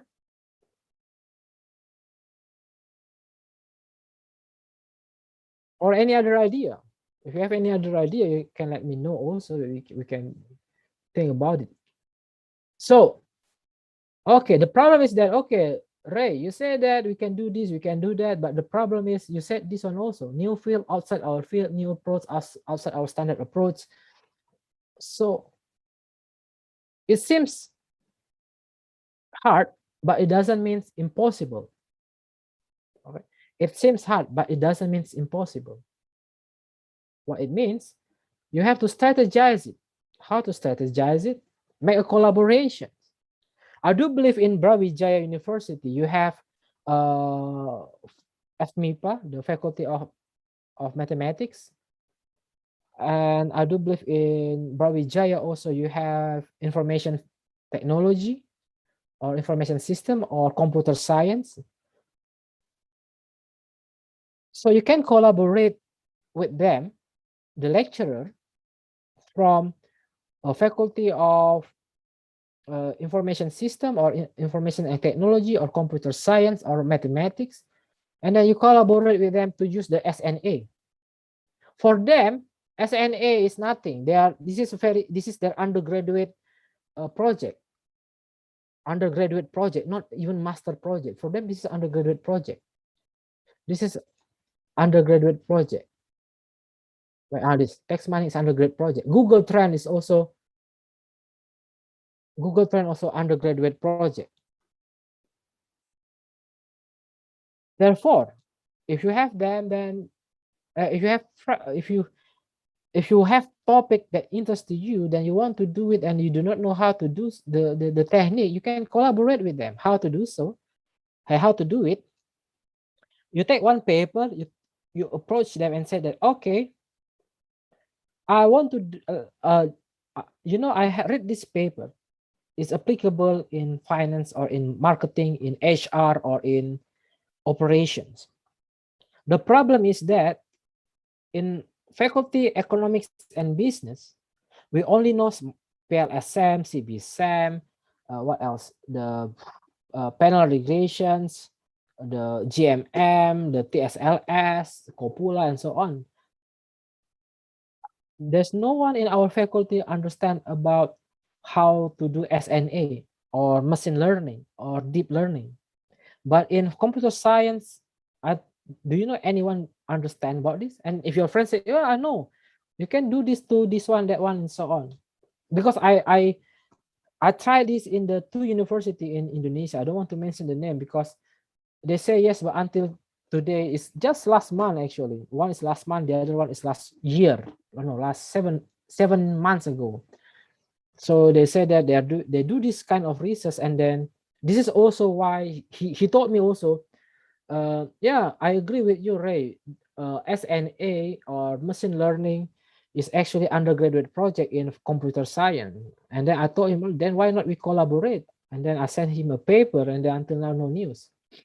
And however, not all everyone like that. I have one collaborator from China and from Malaysia, from statistic. So it's in Indonesia it's FMIPA, right? Statistics is faculty of, I think they in faculty of mathematics and what science. So because they are from statistics, the another one is from mathematics. They know how to do this popular approach for external behavior. They know how to do this Markov switching using deep learning and so on. Using and even they're not using R. They are today they're using the MATLAB. And I said I don't care what software that you use as long as we reach the objective of the research. So until and now we just finished the paper. It's about extreme value theory about the cryptocurrency using this using this deep learning. So you can do the same things. We can do the same thing also. If you have friends, you said, oh, my husband or my wife or my friend in computer science know about machine learning, deep learning, or SNA, or maybe doing GIS. This is the good thing if you're from marketing. If you have friend doing GIS, the geographic information system, that know how to do the spatial research, not special, the spatial and the spatial analysis, you can contact them also. Why you can contact them? Because it can be. There's one research that I read about Airbnb user, but they use the GIS. They use the GIS. You have friend doing marketing, you can collaborate it, because we have to admit that during our undergraduate degree, during our master degree, we do not they don't train us. They do not train us using this kind of sophisticated method. The same thing if you go to computer science or the mathematics, ask them, do they know about what is a technological acceptance model? Do they know what is epistemology or axiological assumption? I don't think they understand about it. So, and there's one case that from the last webinar in other university, they say that he has one student doing prediction using machine learning for financial distress, but they do not know how to elaborate it. Meanwhile, for us, it's our financial distress is our undergraduate project, right? It's the Skripsi S1, the undergraduate project. But they do not understand what is Altman Z score, how what it means by the threshold of 2.1 and so on. Yeah, so they need us also to elaborate the research gap, to elaborate the findings, because they only know how to get the result, but they don't know how to make the research gap. They don't know how to write it. Because if they only use method and then sell it to a computer science journal, it will got rejected. So the only way for them to survive is send to they have to collaborate from faculty economy and business. My point is that we need them, but they also need us. So you can do these collaborations. We can do the collaborations from other faculty. So don't be afraid. Contact your friend in other faculty, contact them. You said that but don't forget, you have to have one example of the paper doing deep learning, SNA in Twitter, machine learning. You said that I understand this paper, or the GIS for the marketing student, marketing researcher. You say, I understand this research. I know the research gap. The problem is I do not know how to run GIS using the GIS, using whatever the software they have. I don't know what software they use. Or say that I do not know how to do the machine learning. You have to collaborate. And you can save the undergraduate and this is especially for the lecturer. Okay, I know maybe some of you are lecturer in your university. You can start shifting the undergraduate and postgraduate research to digital finance or digital economy. Not necessarily, let's say you have 10 students. Not necessarily all of them go to digital economics or digital finance. No, just give two or three, or 4 or 5 for this year. Next year, maybe 5 or 6. The next year, maybe you increase 7 and 8. And the next year, then become all of them digital economics maybe. But at least you have 1 or 2 students doing this digital finance, so it will make your job easier. Because when I don't know, for me, if I'm the supervisor, I read my master's student, or I read my PhD student, or even the undergraduate student project, we can learn something from them, right? We can learn something from them also. Another strategy is, this one is not for the lecturer, this one is for the top management in the faculty or in the university. You have to have center of excellence about digital economics. The job is very simple. At first, at the beginning stage, this center is only for research. Only for research and training. And then you can, in the first year or the second year, and then slowly shift to the industrial hub. For example, it can become incubator, it can be a sandbox, it can be, for example, who knows, later on there's a digital payment made from the center. Who knows, there will be a startup incubator from the center. And then after you have the research, the following year it become a center for the industrial hub. And then maybe after that, it become your income generator. In many countries, in many universities, they do this. In Indonesia, the fintech center of 11 Maret is the easiest example. They have also now digital payment, they have the apps, they have the research, they collaborate with Bank Indonesia, they collaborate also with the OJK, the Financial Service Authority. But again, digital economic is not only about digital payment, right? Maybe in Malang, maybe it's more on marketplace. Marketplace is not necessarily has to be like Tokopedia or Blibli or Shopee. You can have the small scale marketplace. For example, the marketplace for the cafeteria in Brawijaya, or marketplace for the entrepreneurial center or the cube we call it Cube. The Cube is the business incubator for the undergraduate in Brawijaya for their marketplace. So when they want to sell, no need to go post in the Facebook or post in the Instagram. They can go through one marketplace made by the center. And or not only marketplace, you can also become digital payment sudah maybe the fintech is a bit hard because the regulations. Insurtech also a bit hard because of the regulation, and the simple startup for education. Simple startup for education. I do believe all Indonesian university, including Brawijaya, you have this kind of massive online course that you record the video, you put on the Brawijaya website or maybe in your LMS system.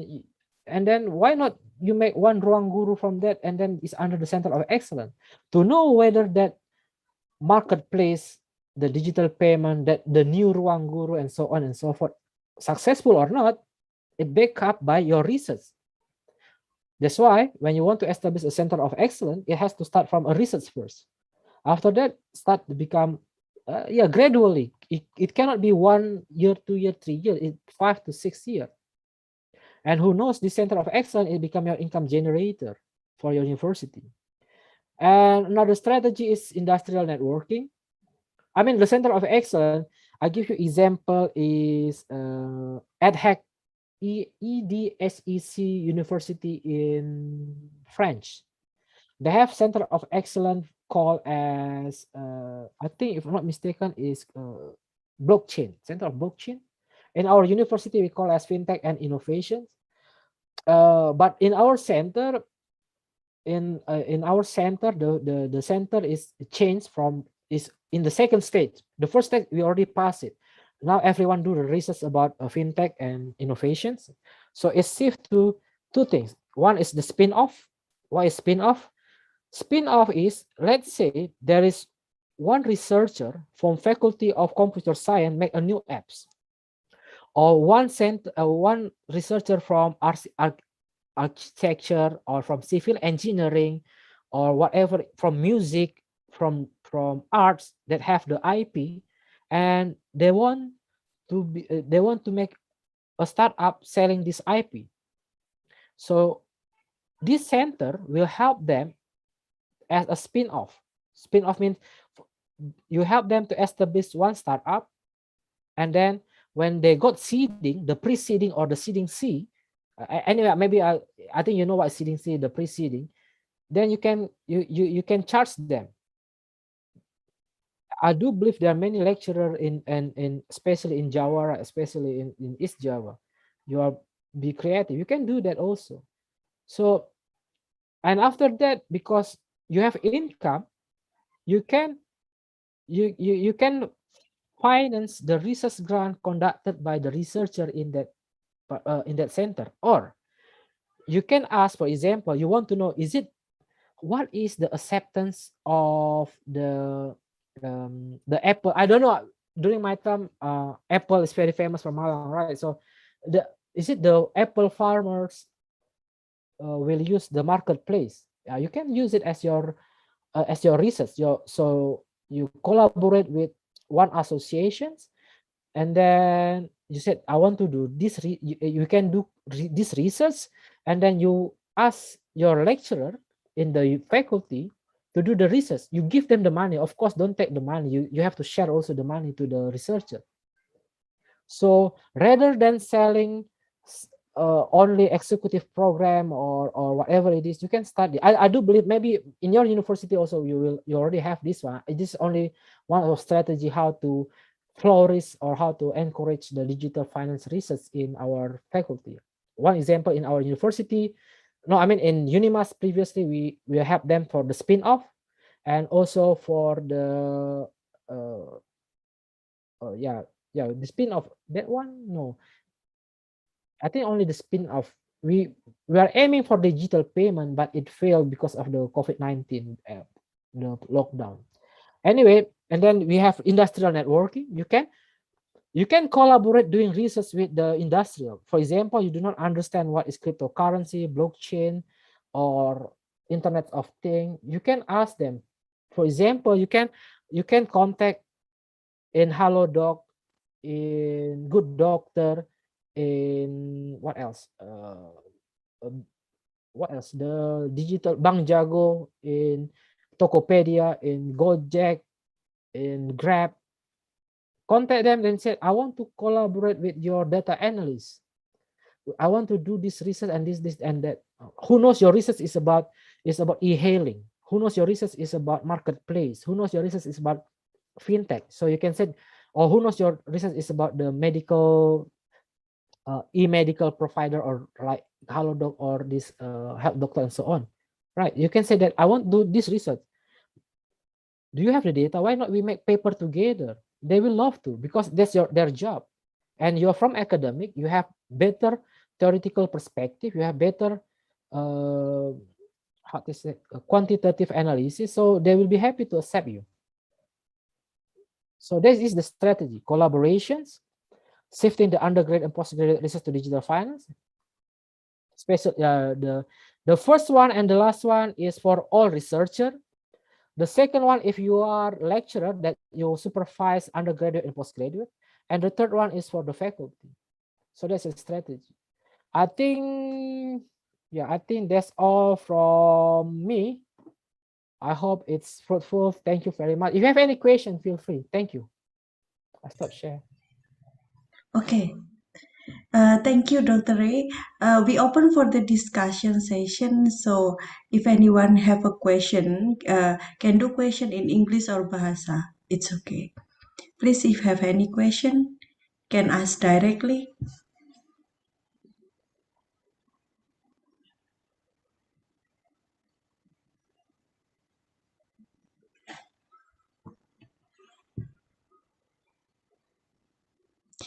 Any question?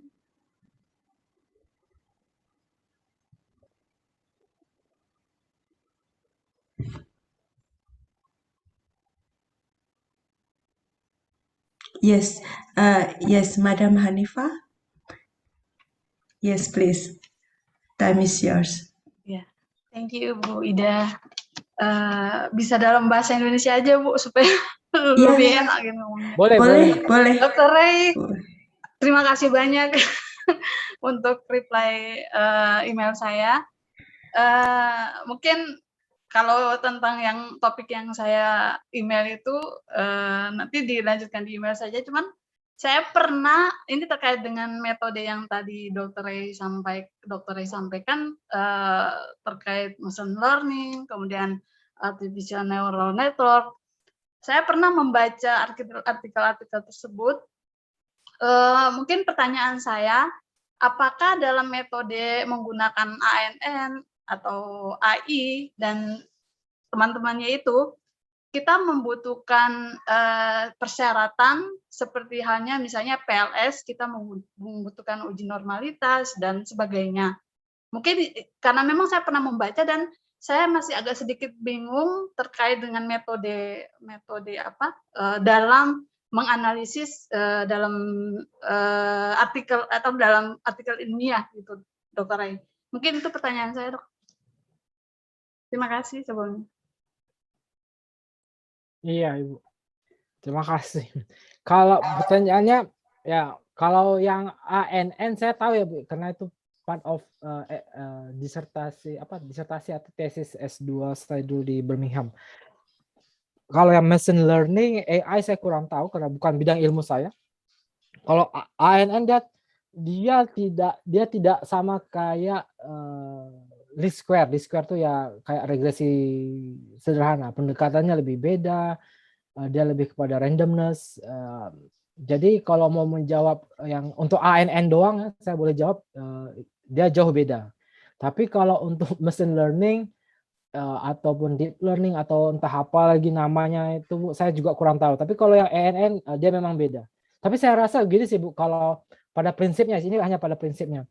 Kalau ngelihat kalau least square itu kan kenapa dia butuh CLRM itu uji asumsi klasik itu kan karena most likely karena kita nggak mau ada pengaruh error terms kepada regresi kita gitu, kepada kesimpulan kita. Jadi sementara kan machine learning itu kan dia kayak sepengetahuan saya dia error terms-nya itu nggak atau mungkin bukan berbentuk regresi kan, dia lebih bentuk simulasi. Mungkin nggak ada sih Bu, tapi saya juga nggak pasti. Tapi prediksi saya mungkin kalau ada di sini orang computer science atau matematik mungkin boleh menambahkan. Tapi setahu saya, prediksi saya sih kalau yang machine learning, deep learning mungkin tidak juga. Tapi kalau ANN memang jauh beda.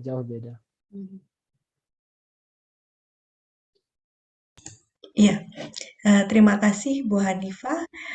Dibuka lagi untuk pertanyaan berikutnya. If there is another question.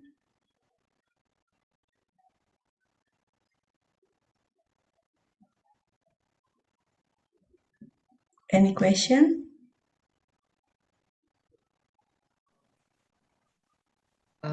Pak Ryan Ya, Brahmana, ya silahkan Ibu. perkenalkan saya dengan Ibu Rona. Ingin bertanya untuk menggunakan kalau misalnya kita perbandingan antar negara, itu datanya bisa diambil di mana ya Pak? Misalnya kita agak kesulitan gitu, misalnya berhubungan dengan fintech, penggunaan fintech contohnya. Misalnya Indonesia dengan negara ASEAN deh ya. Jadi kita bisa ambil tuh data di mana. Terutama kadang-kadang yang susah itu data. Data itu kalau misalnya yang unik kan bisa kita menggunakan data perbandingan antar negara.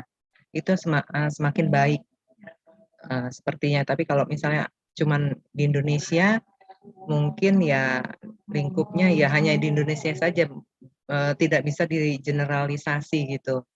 Nah, jadi gimana ya Pak tipsnya gitu? Kadang-kadang peneliti kan susah mendapatkan data tuh secara misalnya global gitu. Ada nggak kira-kira sumber-sumber yang kita bisa ambil dari mana? Terima kasih. Iya, terima kasih Bu. Ya, kalau ya datanya sebenarnya per negara pasti ada sih Bu. Cuman masalahnya karakter datanya bakal beda. Saya kasih contoh kalau OJK data dia kan data per provinsi per bulan. Kalau yang data OJK adalah per provinsi per bulan. Kalau per provinsi per bulan. Kalau yang Singapura itu dia kayaknya per tahun. Kalau saya nggak salah per tahun. Yang Malaysia yang publicly available itu juga yang per tahun. Kalau per bulan kayaknya kita harus email. Jadi agak beda dengan yang OJK. Di mana kalau yang Malaysia itu maksudnya data source yang Malaysia itu dia ambilnya di ada namanya kayak OJK-nya gitu, namanya apa ya? Kayak kalau yang Singapura sih kayak monetary authority gitu sih ya, monetary authority, MDEC, MDEC, namanya MDEC.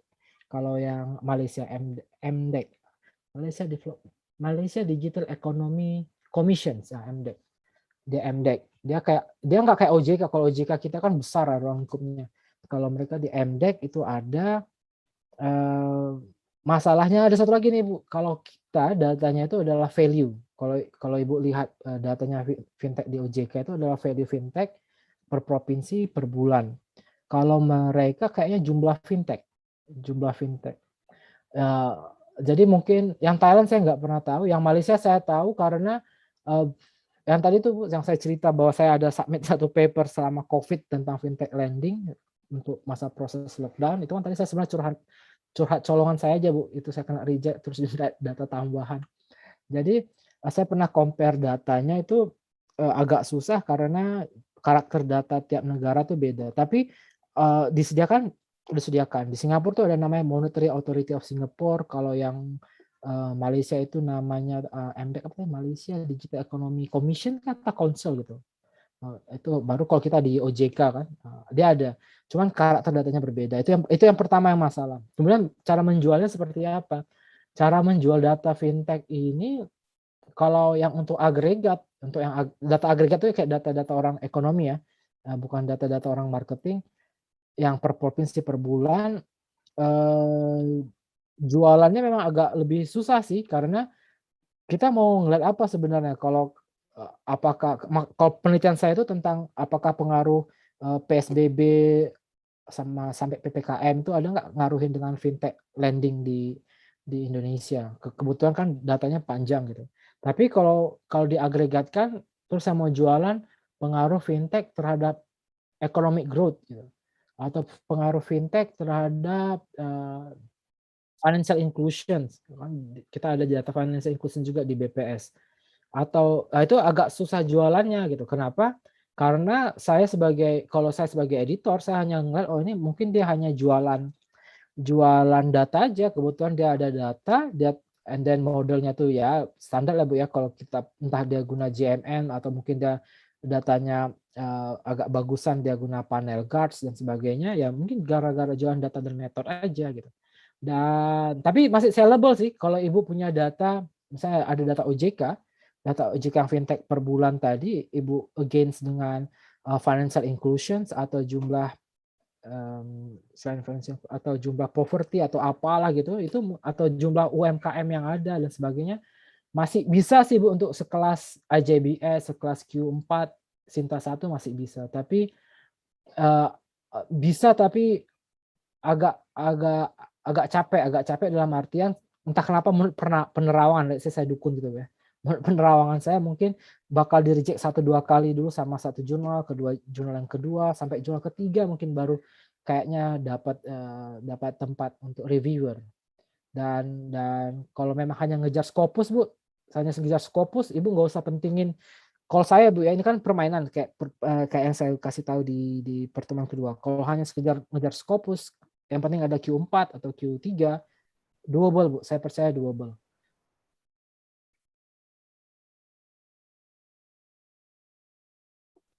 Oke, makasih Pak Rayendra. Ya, terima kasih Bu Rona. Is there any question? We still open for the discussion.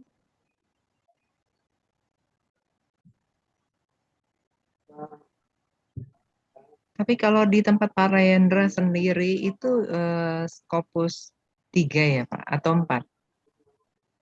Scopus 3 Bu. Oh 3. Oh Ya. kalau misalnya berhubungan dengan financial behavior, itu apakah masih menarik ya Pak? Financial behavior misalnya seperti apa Bu? Berhubungan dengan millennials Pak. Jadi generasi X dan Z terhadap investment decision dan prospektif, maksudnya berhubungan dengan apakah mereka aware terhadap retirement planning juga. Ini Bu ya, ambil dari papernya Lusardi Mitchell yang cohort. Iya, kebetulan waktu pertemuan pertama saya kan tanya, ini pakai investment decision pakai teorinya apa? Pak Rayendra bilang prospek teori dan life cycle ya. Saya kan tanya waktu itu. Nah kebetulan memang saya mau ajukan, ini baru rencana proposal. Nah memang ada beberapa variabel yang memang saya masukkan di sana. Jadi berhubungan dengan financial investment decision dan retirement planning seperti itu. Jadi kan saat ini kan kalau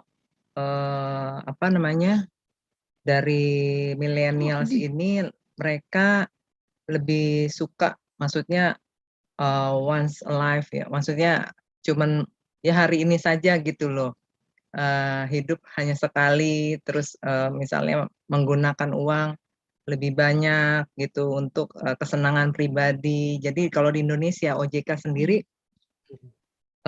punya sudah merepresentatifkan kalau misalnya millennials di Indonesia kurang literasi keuangan di sana.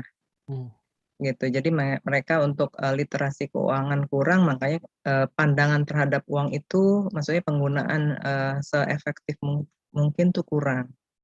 Jadi kira-kira kalau misalnya tapi di sini saya mau masukkan influencer juga, misalnya media influencer ini berefek ke apa namanya investment decision gitu. Karena kan saya lihat sih jarang juga ya gitu. Jadi sama maksudnya herding. Ya, jadi ikut-ikutan. Ekor. Jadi ya, jadi herding juga. Jadi apakah kira-kira itu variabel-variabel itu bisa ya Pak? Misalnya apakah apalagi yang menarik kira-kira gitu loh Pak ya. Biar saya bisa lebih mantep gitu untuk mengajukan proposal saya Iya. dan bisa diterima pastinya nanti Amin. supaya nanti nggak tiba-tiba Bolak-balik ya. iya bisa tiba-tiba kan kadang-kadang saya mau menemukan satu novelty tahu-tahu udah dikeduluan sama orang gitu. Jadi pernah saya jadi mau memasukkan variabel risk ini sebagai variabel apa namanya moderating antara behavior dari millennials ini terhadap decision untuk investment decision-nya ini apakah bisa dimoderasi oleh risk aversion. Nah, tapi tiba-tiba ada jurnal yang baru aja keluar yang memang dia tuh moderasinya risk. Jadi ini kan bukan satu keterbaruan lagi ya Pak. Nah, Ya. gimana kira-kira saya bisa maintain ini gitu supaya nanti bisa menarik dijual ke ini. Jadi Bu, saya ada satu papernya Lusardi di JAPP, kalau nggak salah sih di JAPP ya, Journal Accounting Public Policy. Dia ngebahas future research of financial literacy. Jadi di financial literacy, dia ngasih tahu tuh yang sekarang, karena saya dari dulu memang ngikutin tweetnya si Anna Maria Lusardi sama si Olivia Mitchell. Yang menjadi, kalau yang Ibu bilang tadi itu bahwa masalah cohort itu sebenarnya udah publish sama si Lusardi sama Mitchell, dan bahkan mahasiswa S3 saya Bu, mahasiswa S3 saya yang baru mau lulus belum publish sih, kita nambahin personality trait yang surprisingly memang sudah ada orang buat personality trait. Sudah ada. Jadi yang suka dibahas oleh si Lusardi itu adalah dia percaya ada 3 faktor sih Bu. Pertama, dia dari keluarga mana. Jadi frugality, vulnerability, ataupun retirement planning, investment planning itu tergantung dia datang dari keluarga mana. Itu yang pertama. Yang kedua, dia juga bilang untuk future research itu adalah financial education, ya. Termasuk yang tadi kayak financial education itu ada 2, formal sama informal. Informal tuh misalnya balik lagi ke subjective norm, yang keluarga, siapa peers dia, siapa lingkungan dia, dan termasuk yang influencer tadi Bu, dan itu memang betul banget ya, itu udah sesuai banget dengan future research-nya si Lusardi dan Mitchell, which is dia bilang kalau ini yang paling menarik Bu, ikut seminar keuangan, ada research bilangnya memoderasi, tapi tergantung juga siapa yang ngasih seminarnya. Kalau yang ngasih seminarnya adalah influencer, tipikal risk taker, kayak Belvin misalnya, saya nggak apa-apa nih live, tapi kan Belvin memang terkenal risk taker. Dia akan terikut influence-nya risk taker.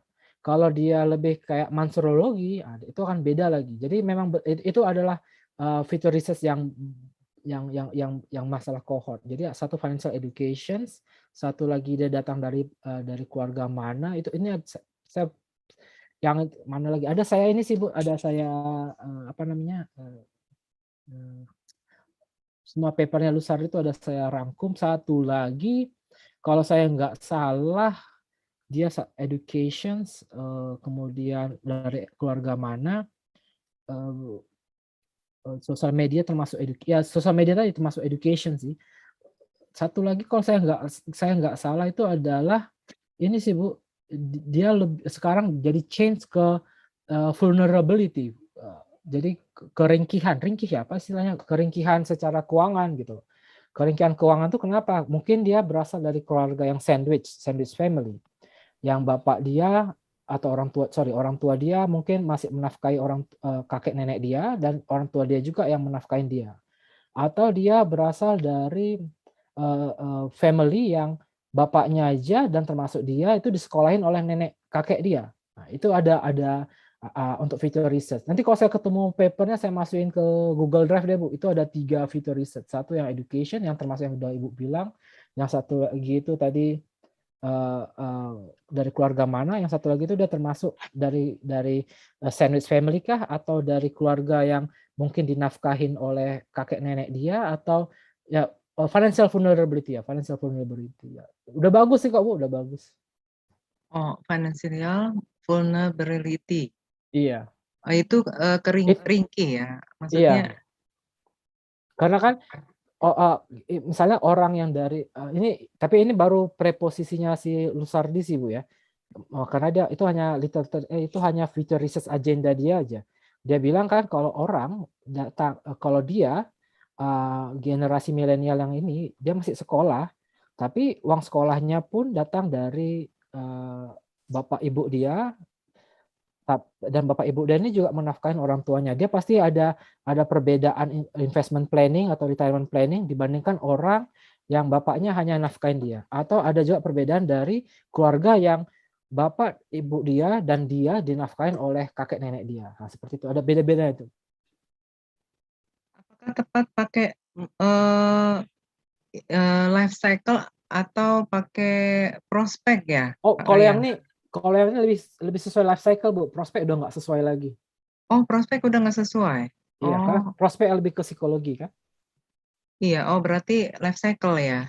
Iya, Ibu. Oke. Bukannya life cycle itu lebih ke ini ya? Daur. Ke apa namanya, retirement planning. Iya, gitu, iya, Pak. betul. Itu masalahnya kan, Bu, nanti. Kalau decision apa namanya, investment decision cocok, Pak? Investment decision mungkin cocok sih, seharusnya sih cocok sih Bu. Investment Iya. decision. Atau kalau saya kebanyakan prospek ya saya lihat ya Pak. Ya, karena tapi prospek itu harus ada faktor psikologinya, nanti kok suka promotor atau pengujinya nanya nanti.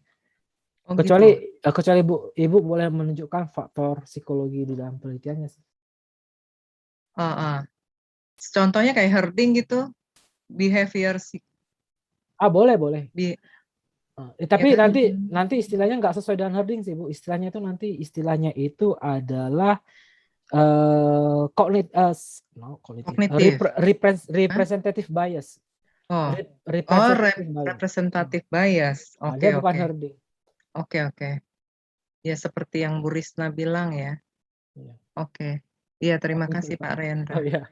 Ya, nanti bisa sharing Pak untuk itunya, jurnalnya. Baik. Ya, terima kasih Bu Rona. Dipersilahkan apabila ada pertanyaan yang lain untuk berdiskusi dengan Dr. Ray.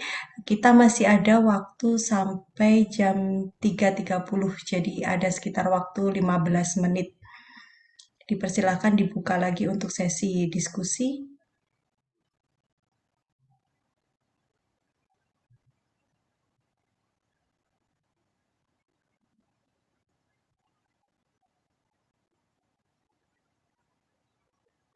Bapak Ibu, apabila ada pertanyaan.